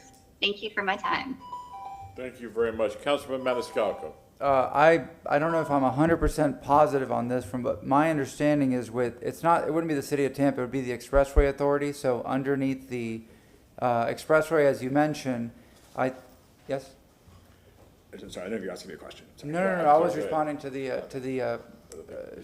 Ms. Versaghi I think they're looking at utilizing or activating that bottom part to make it more, I don't know, whether a dog park, whether something that is more so than what it is, just plain. So that may be coming in the future. I'm not 100% positive, but I think there may be something in the works or being talked about that. But that would be the Expressway Authority, not the city. But I think something is coming in the future. Thank you. All right, thank you. Mr. Hudson, do you want a rebuttal? I believe there was something in your plans that was talking to that area. Sure. Are there any other speakers online or? Okay. Councilman Carlson. Just so he doesn't have to do rebuttal afterward. Since you're also the transportation guy, can you let us know the plans you have for that park? They won't preclude putting a train station there, correct? Let's see, if I could kind of take in order the comments, and I'll address that too. So Tyler Hudson, 400 North Ashley Drive. In terms of protecting the trees, so we're obligated to build the sidewalk and we are obligated to retain certain trees. We are confident that we can do both of those things, both Ricky and Related. I can speak more to that. There's alternative construction methods you can do. You can make a little wooden boardwalk to go over the roots if needed, and we're committed to doing that, keeping the trees as a selling point. This is an area where our incentive and the neighbors is 100% aligned. On the no parking, again, on our permitting for that sidewalk I showed you, we're actually obligated to put no parking signs at 45-degree angles in particular, and we're gonna do that. So that's happening. Traffic study, we did do a traffic study. If you approve this, there will be 200 units on this piece of land. 4 years ago, 40 years ago, there were 200 units on this area of land. And our traffic study, our traffic expert is here as well, patiently waiting in the back. That traffic study shows that this will generate fewer trips because it's a high-rise product as opposed to a garden-style apartment. Let's see. For guest parking, we are meeting code. In terms of guest parking, we are not seeking a parking waiver. And finally, let's talk about THEA. We've been in discussions with THEA for years now, more productive conversations recently with Greg Slater, the new executive director, regarding how to develop this park. Mike can talk a little bit about this. We think there's going to be a great public art component that Related will be contributing to. I think there might be some parking, but the THEA has talked about pickleball courts, some activations. We're going to really follow their lead on that because it's their property, but we certainly think we can enhance that from an art perspective. And I honestly do not know the answer about potential multimodal. I know that there is a train line that runs through there, so we'll have to see what happens. Happy to answer any other questions. Any other comments or questions? Second. Motion closed by Councilman Maniscalco, seconded by Councilman Goods. All in favor? Aye. Councilman Miranda. God, I am so sorry. Yeah, Councilman Vieira. Yes, sir. Trying to get the best of both worlds here. Yeah, that's fine. Let me move ordinance being presented for second reading and adoption, ordinance rezoning proper and general vicinity of 3002 Espanol Lane, 3015 West Santiago Street, 3105 Bay Oaks Court, and 3015 South Isabella Avenue in the city of Tampa, Florida, more particularly described in Section 1 from Zoning District Classification PD, Plan Development and RM, Residential Multifamily, to PD, Plan Development, Residential Multifamily, and Interim Parking, providing an effective date. Motion made by Councilman Vieira, seconded by Councilman Maniscalco. Roll call vote. Miranda. Yes. Hurtak. Yes. Carlson. I voted against this last time, and I stated my reasons last time, so I'll vote no again. Thank you. Goods. Yes. Vieira. Yes. Maniscalco. Yes. And Citro. Yes. Motion carried with Carlson voting no. Thank you. Agenda item number 99, file number VAC 2220. Los Angeles Development Coordination, presenting item or file number VAC 22-20. This is for first reading consideration. It's proposed vacating. Can council see my screen? Yes. Thank you. The applicant's name is Deborah Wilson. The property address is 2903 East 17th Avenue. Proposed vacating request is to vacate the north portion of the alley lying south of 17th Avenue, north of Columbus Drive, east of 29th Street, and west of 30th Street. This application was filed with the City of Tampa on May 1st of 2022. The applicant owns property on the east side of the alley that is requested to be vacated. The applicant's reason for the application is they're a trash and alley and they would like to maintain that portion of the alley. Alley was created by subdivision plat, and the existing alleyway to be requested to be vacated is approximately 1,030 square feet. Here's an aerial properties, or the owner's property in red, and the proposed vacating request in yellow. Again, it's the north portion of the alley. Here's the City of Tampa Atlas page showing previous vacatings in the vicinity. And again, the proposed vacating request is in pink. Again, the proposed vacating in red within the Atlas, or within the plat, I'm sorry. Is an image of the applicant's property looking south from 17th Avenue. This is the alley looking south from 17th Avenue. This is the alley looking north from Columbus Drive. And as you can see, the rest of the alley located within that block is being used. Staff have no objections to this vacating request. Special conditions to consider: natural resources must comply with Chapter 27 in regard to tree preservation and site design for any improvements placed in adjacent to trees in any vacated areas. TFR must meet all NFPA codes during any permitting. That's all I have for this. Thank you. Any questions for Mr. Sammons? Thank you. Madam? Yes, that particular alley is being Please used. state your name for us. My name is Deborah M. Wilson, live at 2903 East 17th Avenue, Tampa, Florida 33605. The alley is being used now for lovers lane situations, drug use and sales, hiding from the police. So 5 feet of that will be enclosed, hopefully, with my property, so it wouldn't be, a car wouldn't be able to get in, or I wouldn't have to clean the whole entire alley. I've been there for 13 years, and for 13 years, I've cleaned that whole alley, including my property. Any questions for the applicant? Is there anyone in the audience who wishes to speak to this? Move to close. We have a motion to close by Councilman Good, seconded by Councilman Miranda. All in favor? Aye. Thank you very much. Councilwoman Hurtak. Okay. File number VAC 22-20, an ordinance being presented for first reading consideration.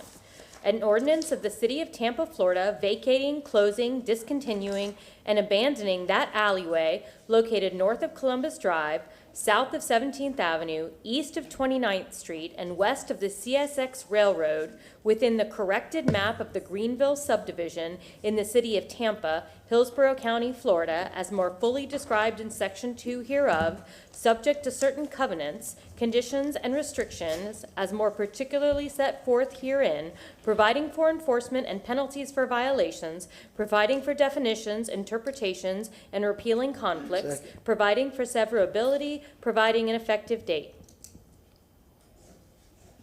We have a motion made by Councilwoman Hurtak, seconded by Councilman Goods.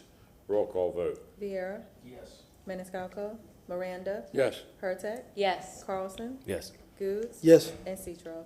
Yes. Motion carried unanimously with Maniscalco being absent at vote. Second reading and adoption will be held on November 3rd, 2022 at 9:30 a.m. Thank you very much. Agenda item number 100, file number VAC 22-21. Ross Hammons Development Coordination presenting item number 100, file number VAC 22-21. The applicant's name is Jessica Jean.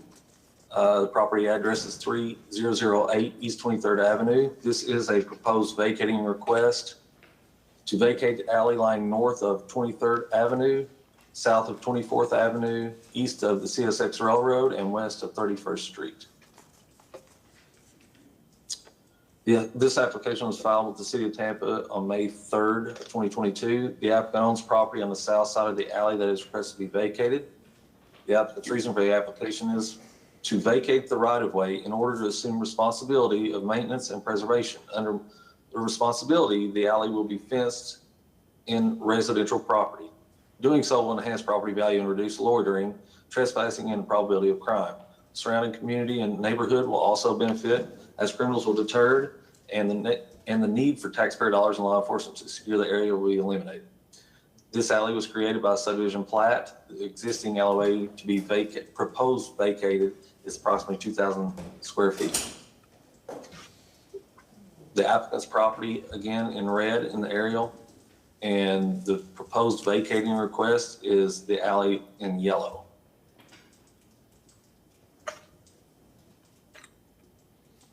There's a City of Tampa Atlas map showing vacatings in the vicinity, and again, the proposed vacating is in pink.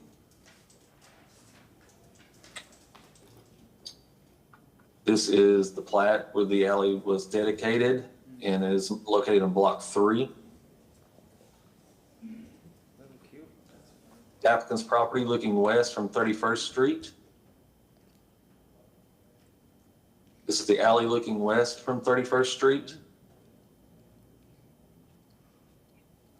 This is the alley looking east from CSX Railroad, which as you can see, it's very overgrown. Staff have no objections to this vacating request. Easement reservations are needed for stormwater and wastewater. Natural resources must comply with Chapter 27 in regard to tree preservation and site design for any improvements placed adjacent to the trees in any vacated area. TFR must meet all NFPA codes during any permitting. That's all I have. I'm available if you have any questions. Any questions for Mr. Chambliss? Hearing none. Applicant.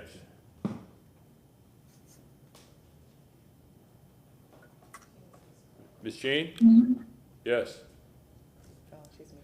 You've been sworn in. You need to unmute yourself, please. I have not been sworn in. Thank you, please. Please raise your right hand. Do you swear or affirm that the testimony that you are about to give is the truth and nothing but the truth? Yes. Thank you. Please, Ms. Jean, proceed. Did you have any statements you want to make? Oh, yes. My name is Jessica Jean. I am the property owner of 3008 East 23rd Avenue, Tampa, Florida 33605. And I'm requesting for my alley next to me to be vacated, and I'm going to insert it with my property and gate it along with mine. Okay, is that your presentation? Yes. Is there anyone in the audience who wishes to speak to this case, this agenda item number 100, VAC 22-21? There's no one online. Thank you very much. Motion to close by Councilman Maniscalco, seconded by Councilman Goods. All in favor? Aye. Councilman Goods. Thank you, Chairman. File number VAC-22-21, ordinance being presented for first reading consideration. An ordinance of the City of Tampa, Florida, vacating, closing, discontinuing, and abandoning that alleyway located of 23rd Avenue, south of 24th Avenue, east of the CSX Railroad, and west of 31st Street, within the plat of Little Cuba subdivision in the City of Tampa, Hillsborough County, Florida, as more particularly described in Section 2 hereof, subject of certain covenants, conditions, and restrictions, as more particularly set forth herein, providing for enforcement and penalties for violation, providing definitions, interpretation, and repealing conflicts, providing for severability, providing effective date. Motion made by Councilman Goods, seconded by Councilman Miranda. Roll call vote. Maniscalco? Yes. Miranda? Yes. Hurtak? Yes. Carlson? Yes. Goods? Yes. Viera?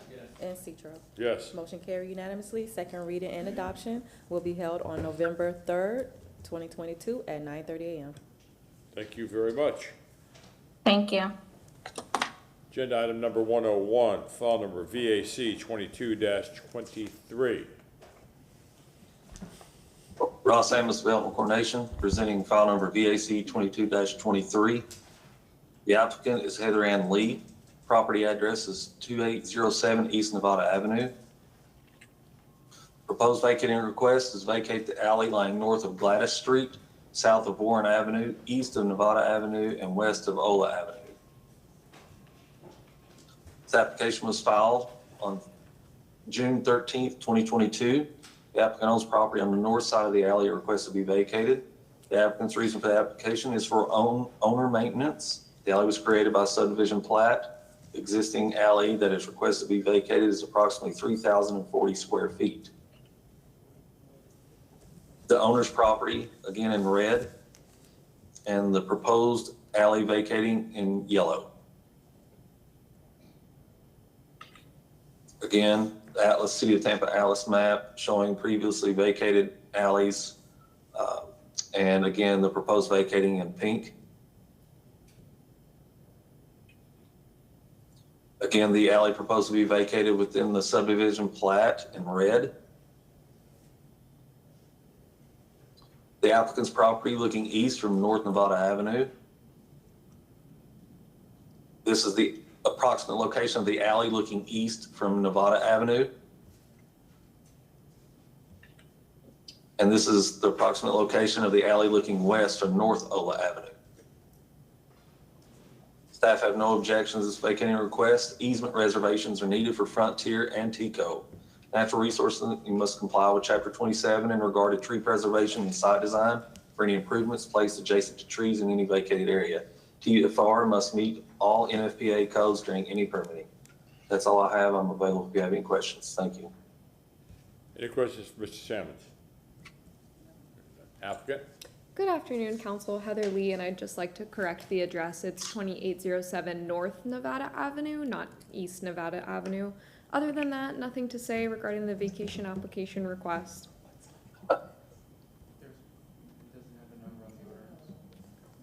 Doesn't have the number on the ordinance. I'm sorry, the application's missing the number? No, it doesn't have one on it. So what you're stating is it's North Gladys Street and North. Correct. Just North Nevada. Okay. The gentleman on the screen had said the applicant's address was 2807 East Nevada Avenue. It's Okay, just the 2807 applicant's North. address. Okay, Correct. thank you. Typo on my part there. No worries. Okay, thank you. Thank you. Is that the That's end of it. your That's statement? all I have to say. Okay, anybody in the audience would like to speak to this? Second. Motion to close by Councilman Maniscalco, seconded by Councilman Goods. All in favor? Aye. Councilman Carlson. It's 101, right? 101, right? Yeah. Yes. Like to move 101, file number VAC 22-23, ordinance being presented for first reading consideration, an ordinance of the City of Tampa, Florida, vacating, closing, discontinuing, and abandoning that alleyway located north of Gladys Street, south of Warren Avenue, east of Nevada Avenue, and west of Ola Avenue, within the plat of Ben-Hur subdivision in the City of Tampa, Hillsborough County, Florida, as more fully described in Section 2 hereof.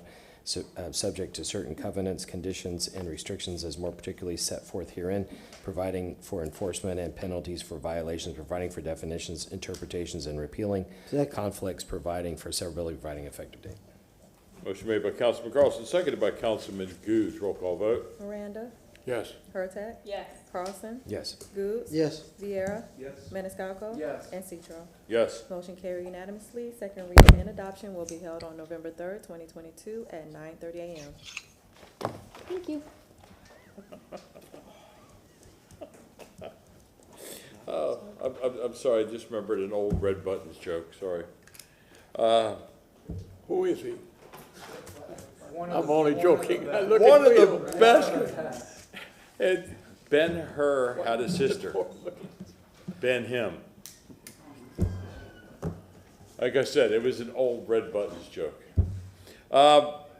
Agenda item number 102 is asking to be scheduled to November 17th. So moved.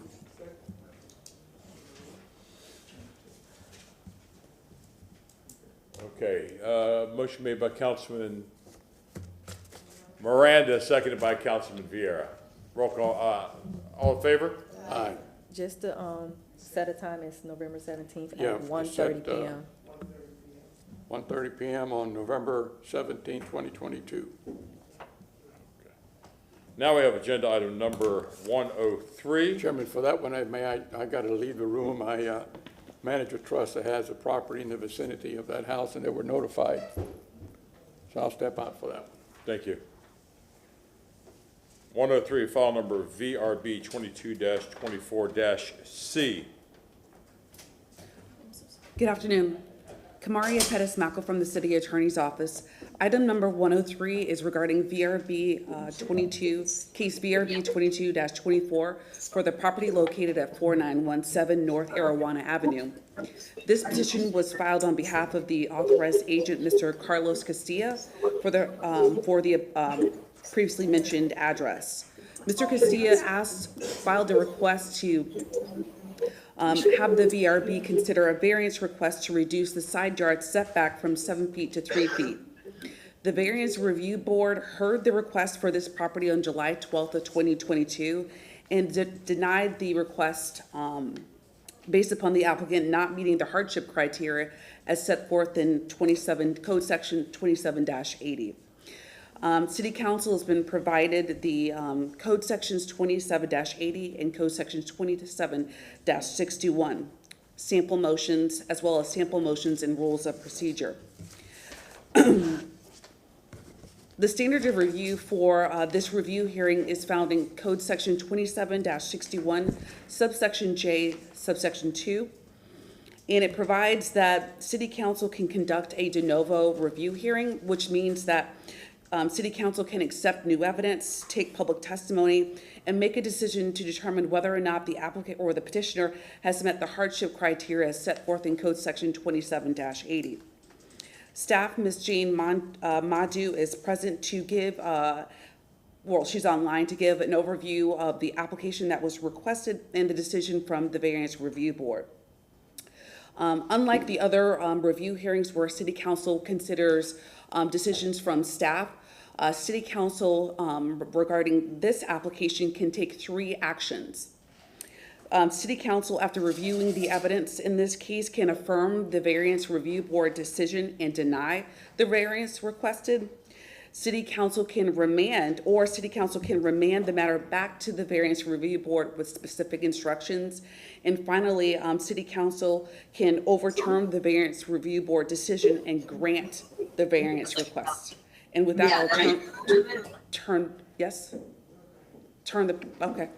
That ends my summary. Oh, I'm sorry, I just wanted to, forgive me for interrupting, I just wanted to be able to make sure that we receive any ex parte written communications and any other oral communications at this time related to this. If you receive them, please disclose them now, and a motion to receive and file the written ex parte communications, if any. Okay, just a motion, please. So motion to receive and file anything. Motion made by Councilman Maniscalco, seconded by Councilman Goods. All in favor? I'll turn it over to Ms. Madu for her presentation.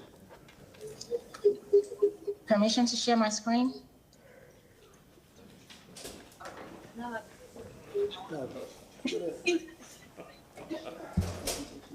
Please, proceed your, display your screen, please.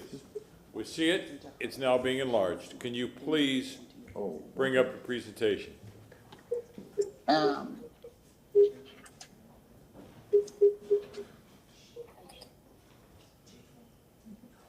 I have the presentation pulled up. Mr.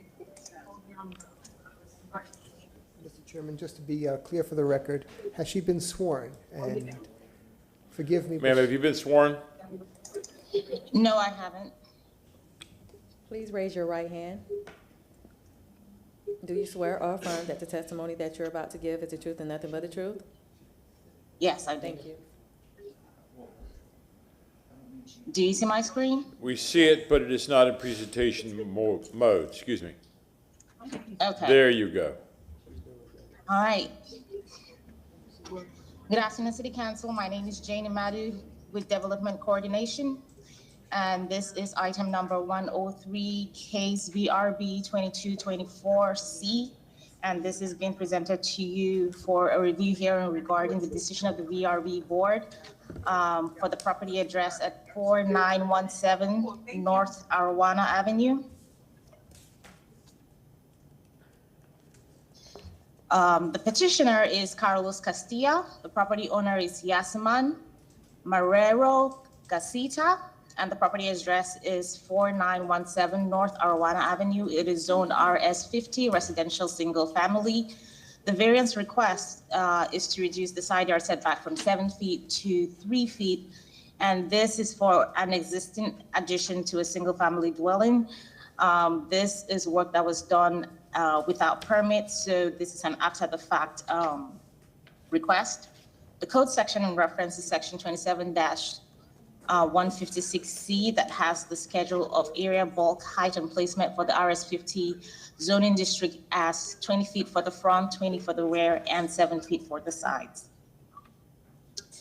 In the determination of the variance request, the board considered section 27-80 that has the criteria for the approval of a variance request, and legal already went through what that criteria is, and that was the determination that the board used in the decision for this variance request. The variance review board had the case on July 12, 2022, and after testimony denied the request 5-0 to reduce the side yard setback from 7 feet to 3 feet. This is an aerial showing the subject property highlighted in the orange dash. It's an interior lot in the Central Tampa Planning District. And this is site plan that the applicant provided, showing us that existing single family dwelling. And here in the rear is where we have the addition to that single family dwelling. This long rectangular hatch at the back, that is the new addition, existing addition. And on the north side is where you have that deficit in the side yard setback that's supposed to be at 7 feet. These are floor plans that the applicant provided showing what was the existing single family dwelling on the left, and on the right you have what is now the new addition to that single family residence. Elevation showing existing the new addition as well. This was reviewed by our staff and found inconsistent, and we received no letters of support or objection for this application, and I will be available if you have any questions. Any questions for staff? Staff, are you saying that this wasn't permitted? Correct. How long However, ago? they have applied for a building permit that is pending the variance approval. How long ago was it built? I do not have that information. I'm sorry. I can Then I will revert ask back to you. petitioner. And Thank you very much. Petitioner. Oh, I'm sorry. Any other questions for staff? Petitioner.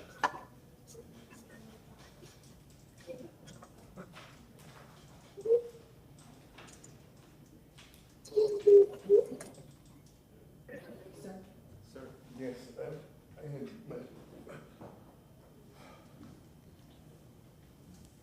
My name is Carlos Castilla. I'm in 1936 West Martin Luther King, Suite 205.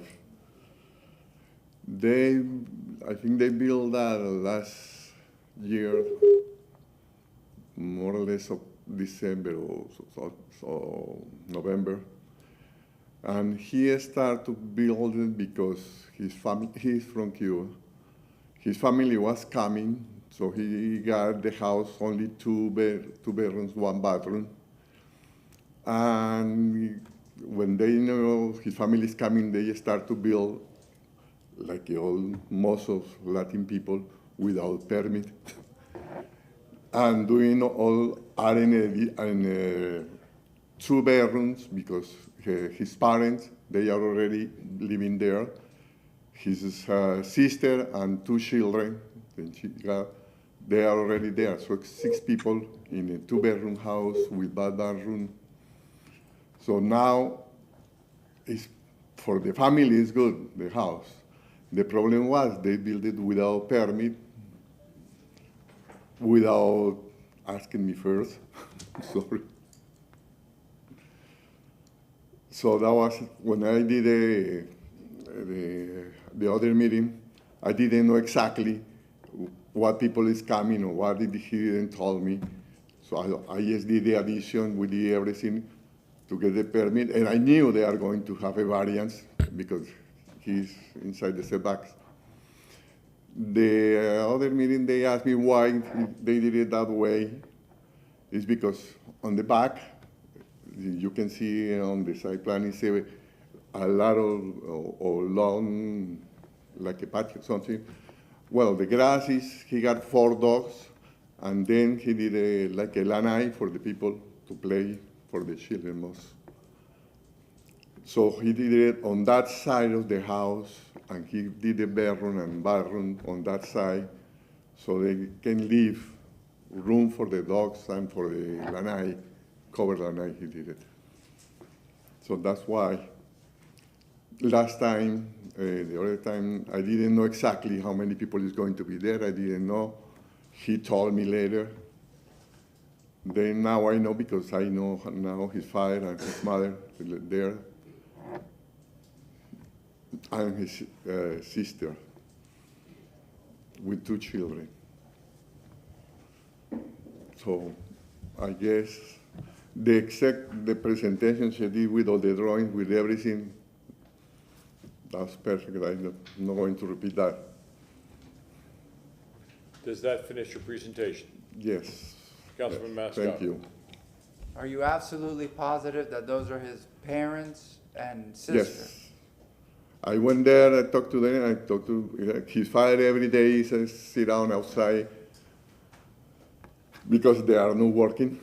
He's supporting the whole family. Okay, and that's his primary residence. He lives there, and they're living there Yes. with him, as you've already explained. Okay, thank you. Thank you. Go ahead. Councilman Goose. I'm a little confused. Are you the owner of the property? No. I'm representing him because he speaks Spanish only. All they speak Spanish. Okay, so you're just representing them. Yes.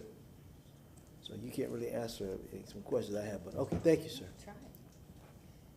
Councilman Hurtak. Yep. I'm not hearing a hardship here, though. So is there a reason that they cannot, like physically, is there an actual reason you cannot build it in that 7-foot setback? Other than the fact that it's already been done, is there a reason that you can't do that? He did it because the shape of the house, the existing house, that was the kitchen, so he did it around the kitchen, and he closed the carport to do the other bedroom. So he did it close the bedroom. That's why he did it.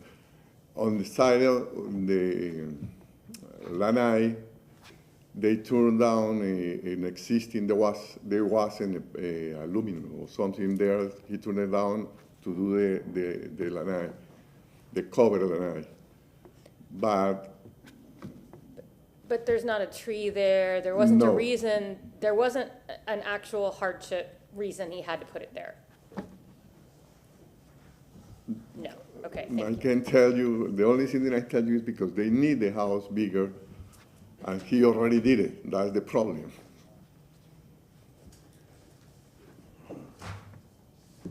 Legal, can I ask you couple questions? Now, I'm going back to my VRB days. The applicant would still have to pay double permitting fees? Kamaria Pettismaco from the City Attorney's Office. I do not know the answer to that. I don't know if Ms. Madu. That's why I'm would- going back to my VRB days, and I'm sorry, I don't mean to cut you off. That's okay. But it would still have to go through inspection. Yes. Well, I mean, staff can answer that question. I don't know Okay, anything then about. let me go to staff.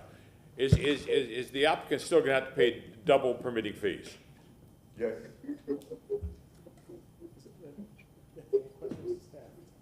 That's what I'm asking staff.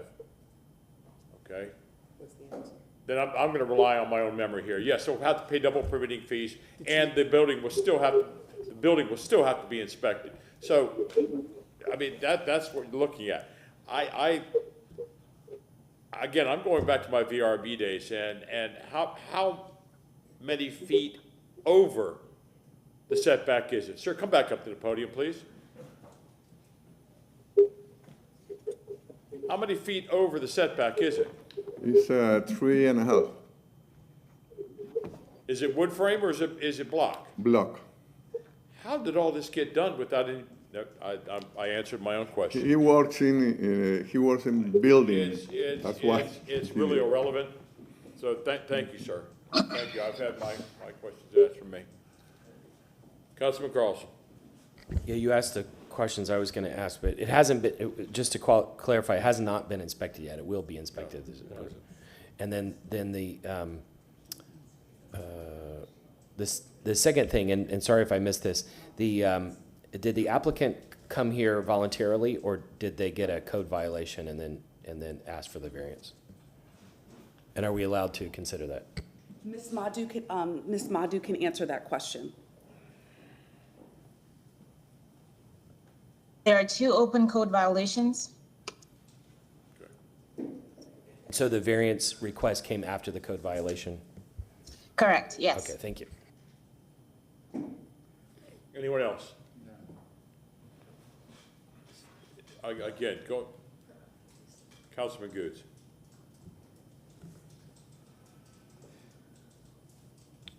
Sir, you said the actual owner only speaks Spanish, correct? Yes.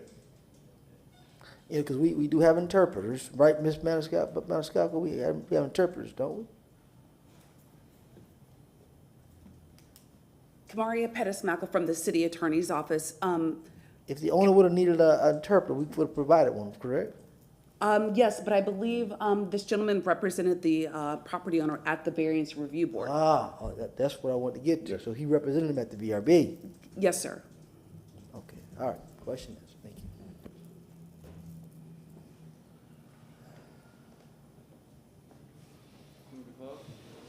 Oh, actually, can you see if there's any public comment? I see if there's any public comment. No one's registered? No one here? He's entitled to rebuttal. There's, Do you have anything? nobody spoke against it. Any rebuttal? Oh, closing comments? Excuse me? Anything else you want to say? Any closing comments, sir? Oh, no. Well, yes,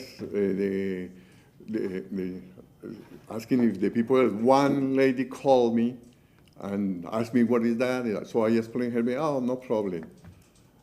And I don't remember how many letters we sent, only one person responded, and he said it's okay, no problem. I guess I have nothing else. Motion closed by Councilman Maniscalco, seconded by Councilman Vieira. What is the pleasure of council? Councilman Menace. We have to vote on the closing. Yes. All in favor, say aye. Aye. What is the pleasure of council? Councilman Maniscalco. So, having heard this and what the gentleman has said, you know, considering a couple of factors. One, we have a housing crisis situation in the city of Tampa, but that does not make this okay. Second, considering the family is here from Cuba, I know personally, you know, because my family, some of my family, my mother included, left Cuba and came here. They are not working, he said, so considering the housing crisis we have, the cost of rent, the cost of real estate, the fact that they're not working right now, I don't know their residency situation, but I would make a motion, considering this has already been built and there was nobody here against it, regardless of what the gentleman said that only one person responded and they were fine, but we didn't have people from the public. I don't recall any emails coming in against this. I'd like to make a motion to overturn the decision of the Variance Review Board and grant the variance requested.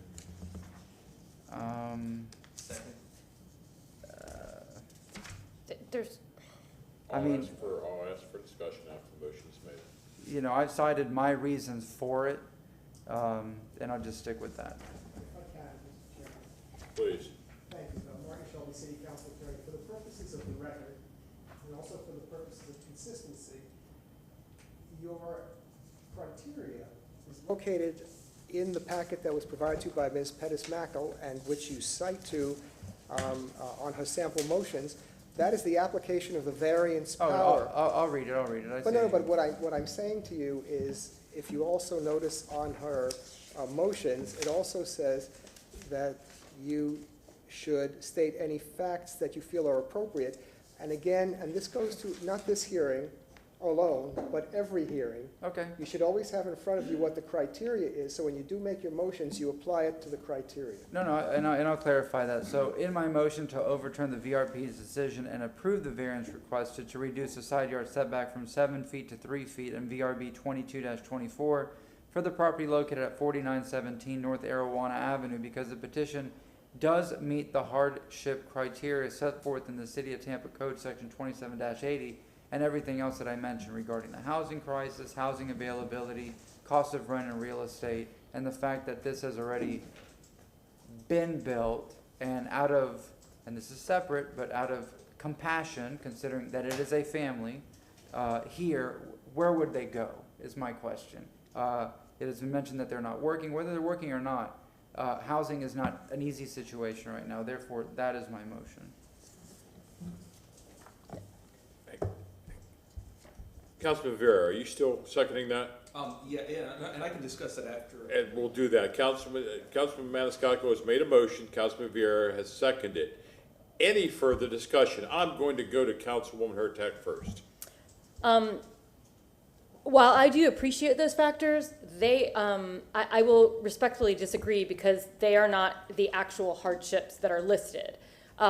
This is not unique and singular with respect to the property, because it's not about family, this is about property. And while I really feel for the family, we cannot make decisions and judgments based on how we feel about people. We have to make it, a variance review is specifically about the land and what's different and particular about this land. There is nothing unique and singular. I asked if there was a tree, I asked if there were other issues. There is nothing particular about this land that makes this an acceptable variant or to overturn, so I will not be supporting this. Councilman Carlson. Thank you. Just a question for legal to clear the record. I don't think we can consider national origin, immigration status, or job status in this, correct? Tamaria Pettis-Mackel from the City Attorney's Office. 2780, Code Section 27-80 does not include that as a factor or criteria in the code. Yeah, and I think similar to what Councilmember Hurtak said, we have to be consistent. We know there are a bunch of these being built all over the city, and we have to be consistent about them. And outside of these hearings, we've got to figure out some solution for them. But thank you, Councilman Goose. You know, these are one of these hard ones, because you want to feel compassion. And my colleague is right. We have a housing crisis. We have a family that's here or possibly coming. But the real problem I have is that if it was the hardship, then I would look for the actual owner to be here with his representative to give me more explanation of the hardship and talk a little bit about some other things in reference to the property, why it was built, what happened. And that's why I asked the question, Ms. Maniscalco, and she said that the representative was the only one speaking to the VRB. And now we're coming here to a hearing to ask for forgiveness or to ask for permission now, but I don't have the actual owner here so I can ask some pertinent questions to about his hardship. So I even though I'm sympathetic, I can't go along with it because I don't have the body here to ask the questions I need to be sympathetic. So I can't support this one this time. Can't support it. Councilman Vieira. Thank you very much. And it's funny what Councilman Carlson said. I wrote down the word Cuba with an X on it because I wanted to make sure. And again, and I know Councilman Maniscalco didn't mean that, but in other words, the national origin, et cetera, has no relevancy on my decision, et cetera, nor on anybody else's, but I'm glad that was mentioned. You know, this is one of those 50-50 ones that's 50.1. I think it's very gray. Councilwoman Hurtak makes a lot of very fine points, and she always does a great job on her time on council on bringing out a lot of the issues from your time on VRB. You were on VRB, correct? Okay, there you go, and it shows obviously, and I salute that. For me though, I look at this 5149 as something where I think a level of practical mercy is involved here for me. And whatnot, and that's where I look at it. I think some practical mercy is involved for this, but a lot of good points, but I think it takes it over the edge for mercy, in my opinion. Thank you. Anyone else? I have just a question to legal. We have 6 up here. What happens if we have a split decision? That's a procedural question. Let's see where it goes. Yep.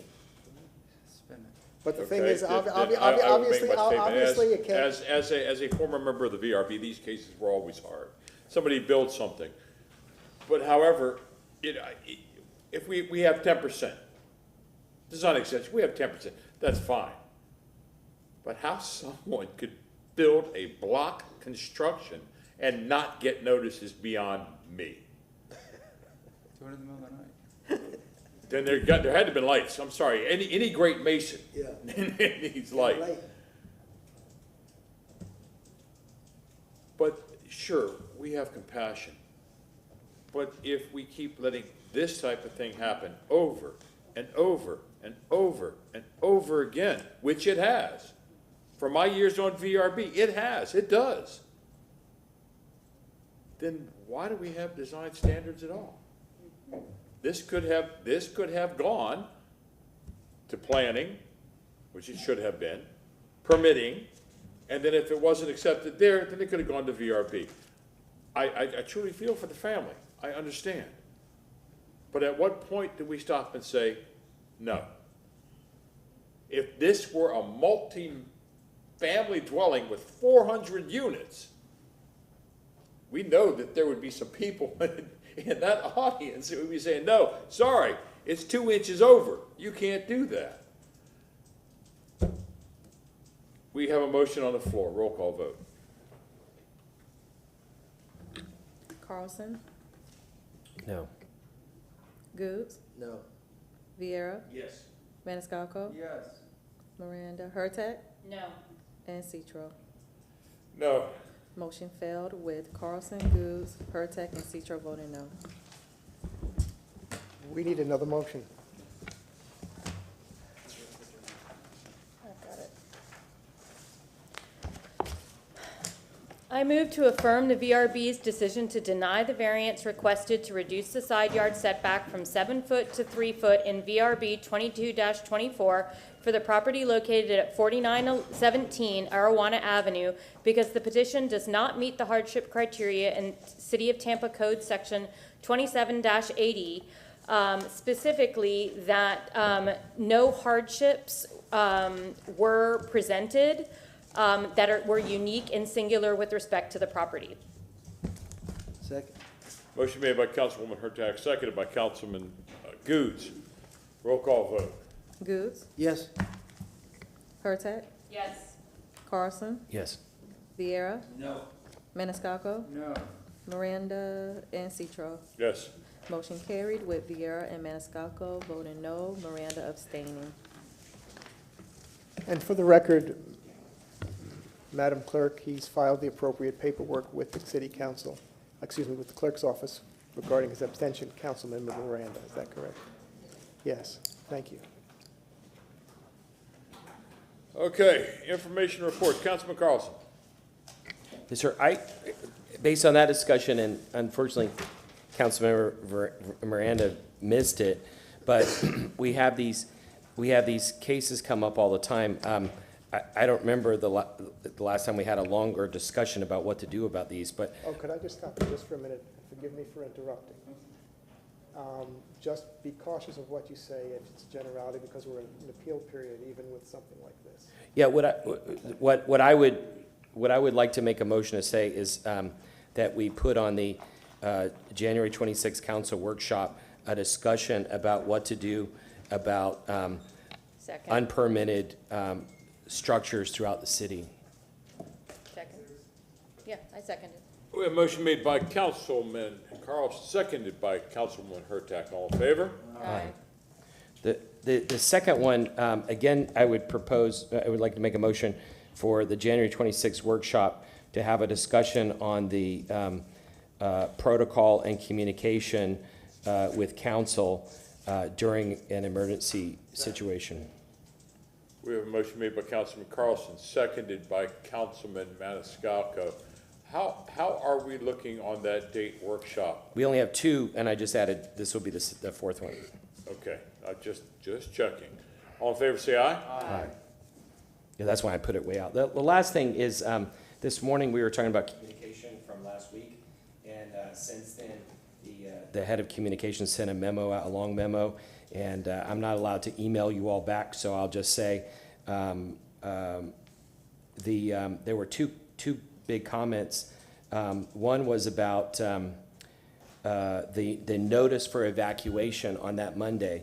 The point I was making in that notice of evacuation is that I didn't hear it from the city, and that gets to the communication between the city and city council. My district was being evacuated, and I personally was being evacuated, and I heard it from someone in the county. This is before the official message went out, and my point is not about how fast the communication department sent out. They said they sent out within a few minutes after the county decided it, but we should have had some kind of communication early in the morning that it was coming. That's my district. I had lots of people asking me what was going on, and sure, it was not officially noticed yet, but people have kids in school. Some of them are thinking about evacuating. They don't know what to do, and also it turns out did not just evacuate at that time, but they had some time to evacuate. So my point there is not about the communication department. It's about we need a protocol, and that was my last motion. We need a protocol to inform city council members, especially if it's in that city council member's district, and certainly the citywide ones as well. So that just clears up that. The second thing is just about the communication protocol and the communication tone and content. Like I think Councilmember Hurtak mentioned, I was retweeting what the city tweeted, and I was reposting on Facebook what the city posted. And so, yes, what they did was very helpful, and the communication department sent a whole list of all the things that they did, or a summary of it, which looks like it was a lot. My point is, and if you all have any time, go to September 29th and look at just as an example, I looked at a bunch of cities because I was trying to figure out what was going on. Again, I was not getting any information from the administration, so I had to look at what was happening on Twitter. And look at St. Petersburg, and I'm just using that as an example. You look at St. Petersburg, their first tweet on that morning was 1:40 in the morning, I think. Their second tweet was 5:40. So by the time people were waking up that morning trying to figure out what to do, the information they needed about what to do was already there. Most of the information from the city of Tampa hit around 10 o'clock. Some of it hit around 9-something. Some of it hit around noon. But also look at the content and the tone of it. It's part of it is stylistic, videos versus big sheets. But the point is that if you really look at it, what St. Petersburg was doing is providing information to its constituents so they understood what was happening and what they needed to do. And Tampa did some of that. But I think other cities got information out quicker. As a result, we got a lot of calls because people didn't know what I do with my trash, what I do with everything. And so I would just recommend that we all look at that process. And now that this team has been through it, set it up as a plan. All of that is in the can. You can, wouldn't expect anybody to get up at 5:40 in the morning after you've been working 24 hours, but you can program Twitter to post something at 5:40 in the morning or whenever. And the last thing I'll say on this is that I mentioned this earlier this morning, despite the fact that they don't like each other and they might run against each other, the president and the governor got together a little bit on this. An emergency is not a time to play politics, it's a time to come together. And I've been asking over and over again that the administration work with me and work with council. And instead of being defensive about feedback, call me and let's figure out how to work together. This city needs us to work together, especially during emergencies. And I would ask the administration again, let's figure out how to work together. It didn't work well last week. Had we had the catastrophic event, we would have been in big trouble because we don't have enough resources to communicate the way we do, and we need to partner to be able to do it. Thank you. Councilman Vieira. Yes, sir. Thank you very much. A couple really quick, if I may. For October 11th, I wanted to give a commendation to Steps Towing. We often see 11th. Don't we have a commendation that day? Event that day? It's to Steps Towing for all the work they do for our first responders and veterans.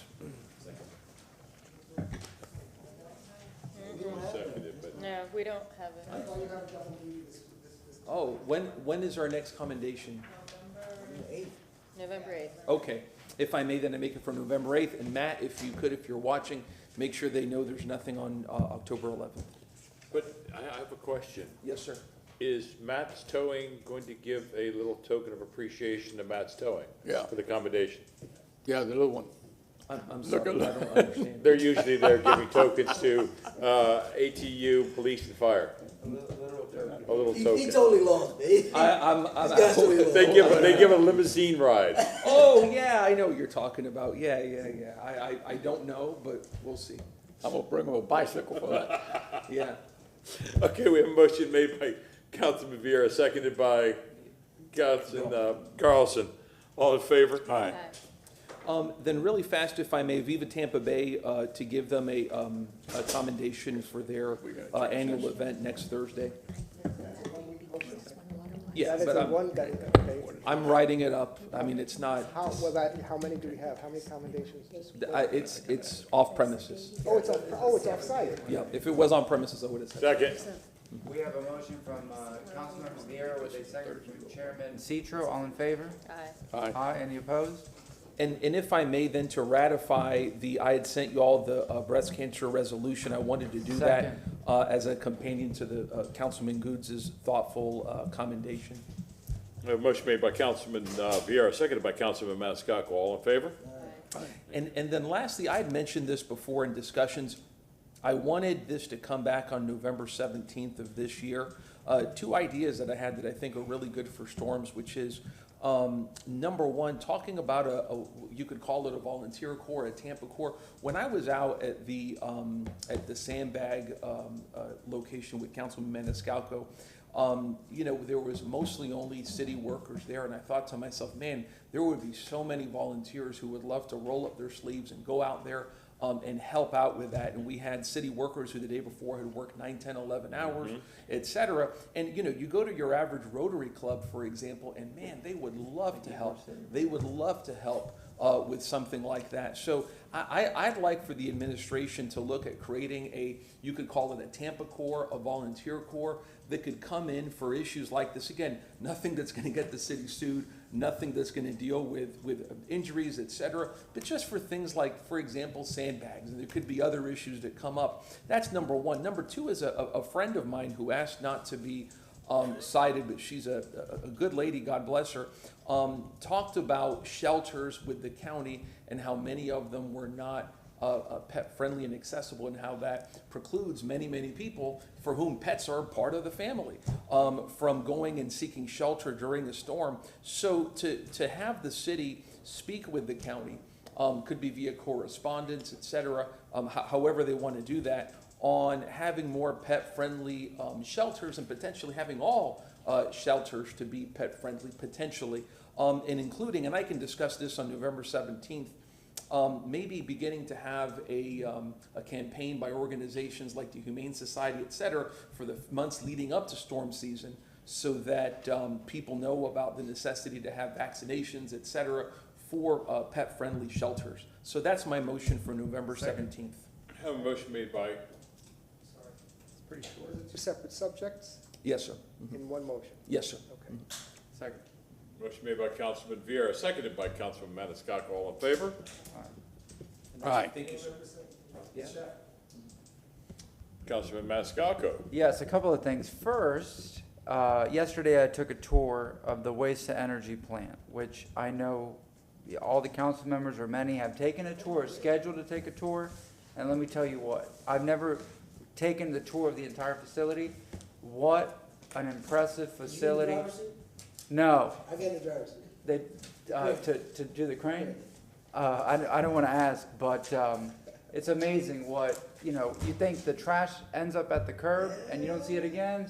There's a lot to it, and how it becomes cleaner energy. Because if you look, it's not stacks that are spewing coal that are, it's not like, other places around the area. But if you haven't taken a tour, like I said, I know most of you have, whatever, you have to go. Very, very impressive. Number two, I've been thinking about this, and Councilman Goods, I met with the grandson of a gentleman named Moses White the other day. I don't know if Councilman Miranda, he died in 1984. I'd never met him, but I'm sure you did at some point. Well, Moses White was a very well-respected community leader and business owner in the city of Tampa.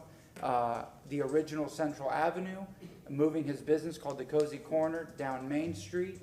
On Main Street, there's a section that is named for Moses White. On the Riverwalk, there's a bust. And I've been friends with this grandson for a while, and we were supposed to talk for 10 minutes the other day, and it turned into a 4-hour conversation.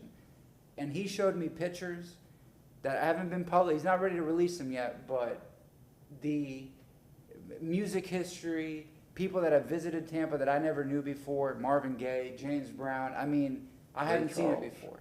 Ray Charles is another one, but he showed me photos of his father and his uncle. Anyways, the point that I'm making is, several years ago, Councilman Goods, you got the funding for Fair Oaks, correct? Now, well, Kid Mason was set, but Fair Oaks, I know, was a huge project, and I bring that up because several years ago I made a motion, and many on this council supported renaming Laurel Street Bridge. It used to be Fortune Street Bridge, and now it's known as the Fortune Taylor Bridge. Fortune Taylor, Madam Fortune Taylor, very respected African-American, former slave and owner of like 30 acres in downtown Tampa. We were able to restore that name. Fair Oaks is, there's a lake next to it, the community lake called the Herbert Carrington Lake. But Fair Oaks doesn't have a name. And I mentioned Moses White because the original Moses White house is over on 36, right around the corner. It's not historically designated or whatnot. But I was wondering, since Fair Oaks is, what is Fair Oaks? Named after a tree. Actually, the concept now is that Fair Oaks is a park. Fair Oaks is not the community. That community is totally named something different. But if you listen, when I asked about the motion, I made a motion that Artis Gambrell, who's the longest city employee for almost 50 years, who ran most of the east side parks in that community, that whole area be named after Mr. Gambrell. Now, if you're looking to do something as far as the building, because they're going to be separate buildings there, that could be possible to do something if you're looking to do something like that. Then I'd like to make a motion, and I'm going to put a to-be-determined date, because I'm just throwing this out there. I was thinking about it these last few days, that we name something there for Moses White. Whether it's a community meeting room or something else, but something to think about. Again, his house is basically around the corner there. It's not historically designated, but it is something to honor an individual that gave so much to this community and was very well respected. And I believe in promoting more of African American history, which hasn't been to the caliber of Ybor City, and Central Avenue is gone, demolished and whatnot. And I want to preserve and keep those names alive. So that's a motion without a date, but something that we could consider in the future. Second. And just put it out there. Thank you. Motion made by Councilman Maniscalco, seconded by Councilman Miranda. All in favor? Aye. Aye. Thank you. That's it. Thanks. Councilwoman Hurtak. I have good news today after this long day, and I just wanted to say it publicly. Nelson Construction is currently paving Florida Avenue. The temporary striping will follow. And if everything goes as planned, Florida Avenue should be open before morning rush hour tomorrow. Second. I'm just making an announcement because this is for announcements in business, and I just want everyone to know because they were able to stay on schedule even with the hurricane last week, and we've had some drama, but got to give credit where it's due. So thanks to them. Everybody's in that area's commute will, and actually everybody's, because now everyone has to take 275 instead. Everyone's commutes will get a little easier. So thank you so much. Councilman Goose. Thank you, Mr. Chairman. I just want to give a shout out to Miss Shirley Fox Knowles. She had a birthday and we were not here and we missed that. So I want to say happy birthday to her publicly. Happy birthday. To Miss Shirley Fox Knowles. Secondly, I'd like the Tampa City Council to give accommodation to the class of 1982 of Tampa Bay Tech for their 40th class reunion to be given the celebration this Friday, October 7th. Second, and you just inspired me on something else. So second. So me being an alumni, my 40's coming up, but congratulations to them. They just said yes, right? Everybody say yes, right? Okay, all right. We have a motion made by Councilman Goose, seconded by Councilman Maniscalco. All in favor? Aye. All right, last one.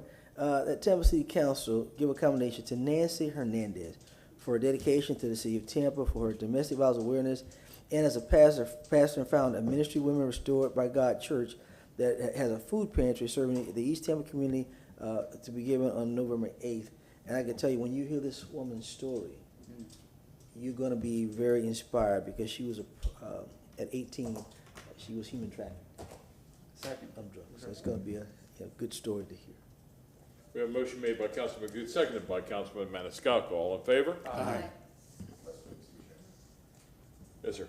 That on November 8th would be the fourth commendation after the Police Officer of the Month, Robin Lockett and Joseph Johnson. I'm wondering whether council. That's on a Tuesday. That's on our Tuesday, right? That's on a Tuesday. Those are accommodation days. So you can keep, okay. Yeah, we're good. Those are accommodation days.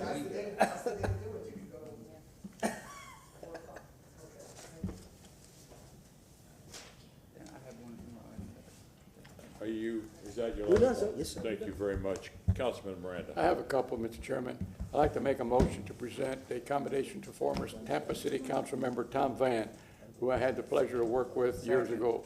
He served the Tampa City Council from October 1978 through November 1988. He is moving from Tampa to Tennessee to be with his family on October 19th, 2022, inasmuch as we do not have a regular city council meeting prior to his departure. In other words, he can't make it here until that time, and he's going to leave before the next comes around. I would like to make this presentation with your permission on the evening of October 13th, 2022. We have a motion from Councilman Miranda with a second from Chairman Citro. All in favor? Aye. Aye. Any opposed? All right. Second one is, I would like to make a motion to recognize a fine group of water department technicians who not only successfully recertified their skills, but also took part in the backflow prevention assembly tester recertification process and proved up to their task. These employees are responsible for maintaining our water system for the protection of the public that we serve. I would like to make these presentation, and again, this is an odd day on Thursday, November 3rd, because that's a water wise day that we have the accommodations per Mary Bryant. Just in case it's not right, it's her fault. Well, second. A motion made by Councilman Miranda, made by Councilman Miranda, seconded by Councilman Maniscalco. All in favor? Aye. Councilman Maniscalco. I wanted to add something, and Councilman Goods inspired me. You made a commendation, motion for commendation to your class 40th anniversary? It wasn't my class, it's Robin Lockett's class. Robin Lockett. Oh. Class, mine is He coming was up. too young for Yeah, that. I'm too young for that. I'm about 3 No, years no, back because on that. I have my 20th reunion next Saturday. Oh, yeah? And, I'll would make it, a would motion it, for you, huh? would it be appropriate? I'll make a motion for you. All right, I mean, why not? I like to Jefferson make- High School, right? Tampa Catholic. Tampa Catholic, No, Tampa he's Catholic. Jefferson, he's Jefferson. Tampa Catholic. I'd like to make a motion to present the Tampa Catholic class of 2002 for their 20th high school reunion, a commendation. It'll be presented off-site at the event next Saturday. Motion made by Councilman Maniscalco, seconded by Councilman Goods. All in favor? Aye. And one last thing regarding the waste-to-energy facility, all your names are on the plaque at the entrance, except Councilwoman Hurtak, because this goes back to 2020. Councilman Miranda's is on 2 Everyone, plaques. he's on everything over there. He's on 2 from the Dick Greco administration. And I highly recommend everybody visit it and take a tour. Thank you. Yes, sir. Shelby. Mr. Chairman, I have a request of council. You added a lot of things to the October 20th staff reports, and I had an opportunity to talk to Ms. Zellman about this in the subject, and I'm scheduled to report on the ordinance to protect elected officials sued under Chapter 119. On November 1st, you have that special call meeting on the charter. On November 3rd, you have a report by the city attorney on her opinion, or excuse me, a previous city attorney's opinion that Mr. Council Member Carlson had referenced. So what I would like to do is I'd like you to respectfully ask you to continue the October 20th staff report to the November 17th meeting. Second. A motion made by Councilman Carlson, seconded by Councilman Maniscalco. All in favor? Aye.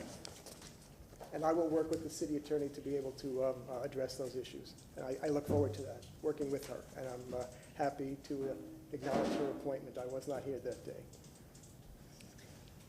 Motion to receive and file. Second. Motion to receive and file by Councilman Maniscalco, seconded by Councilman Miranda. All in favor? Aye. We are adjourned till 5:01.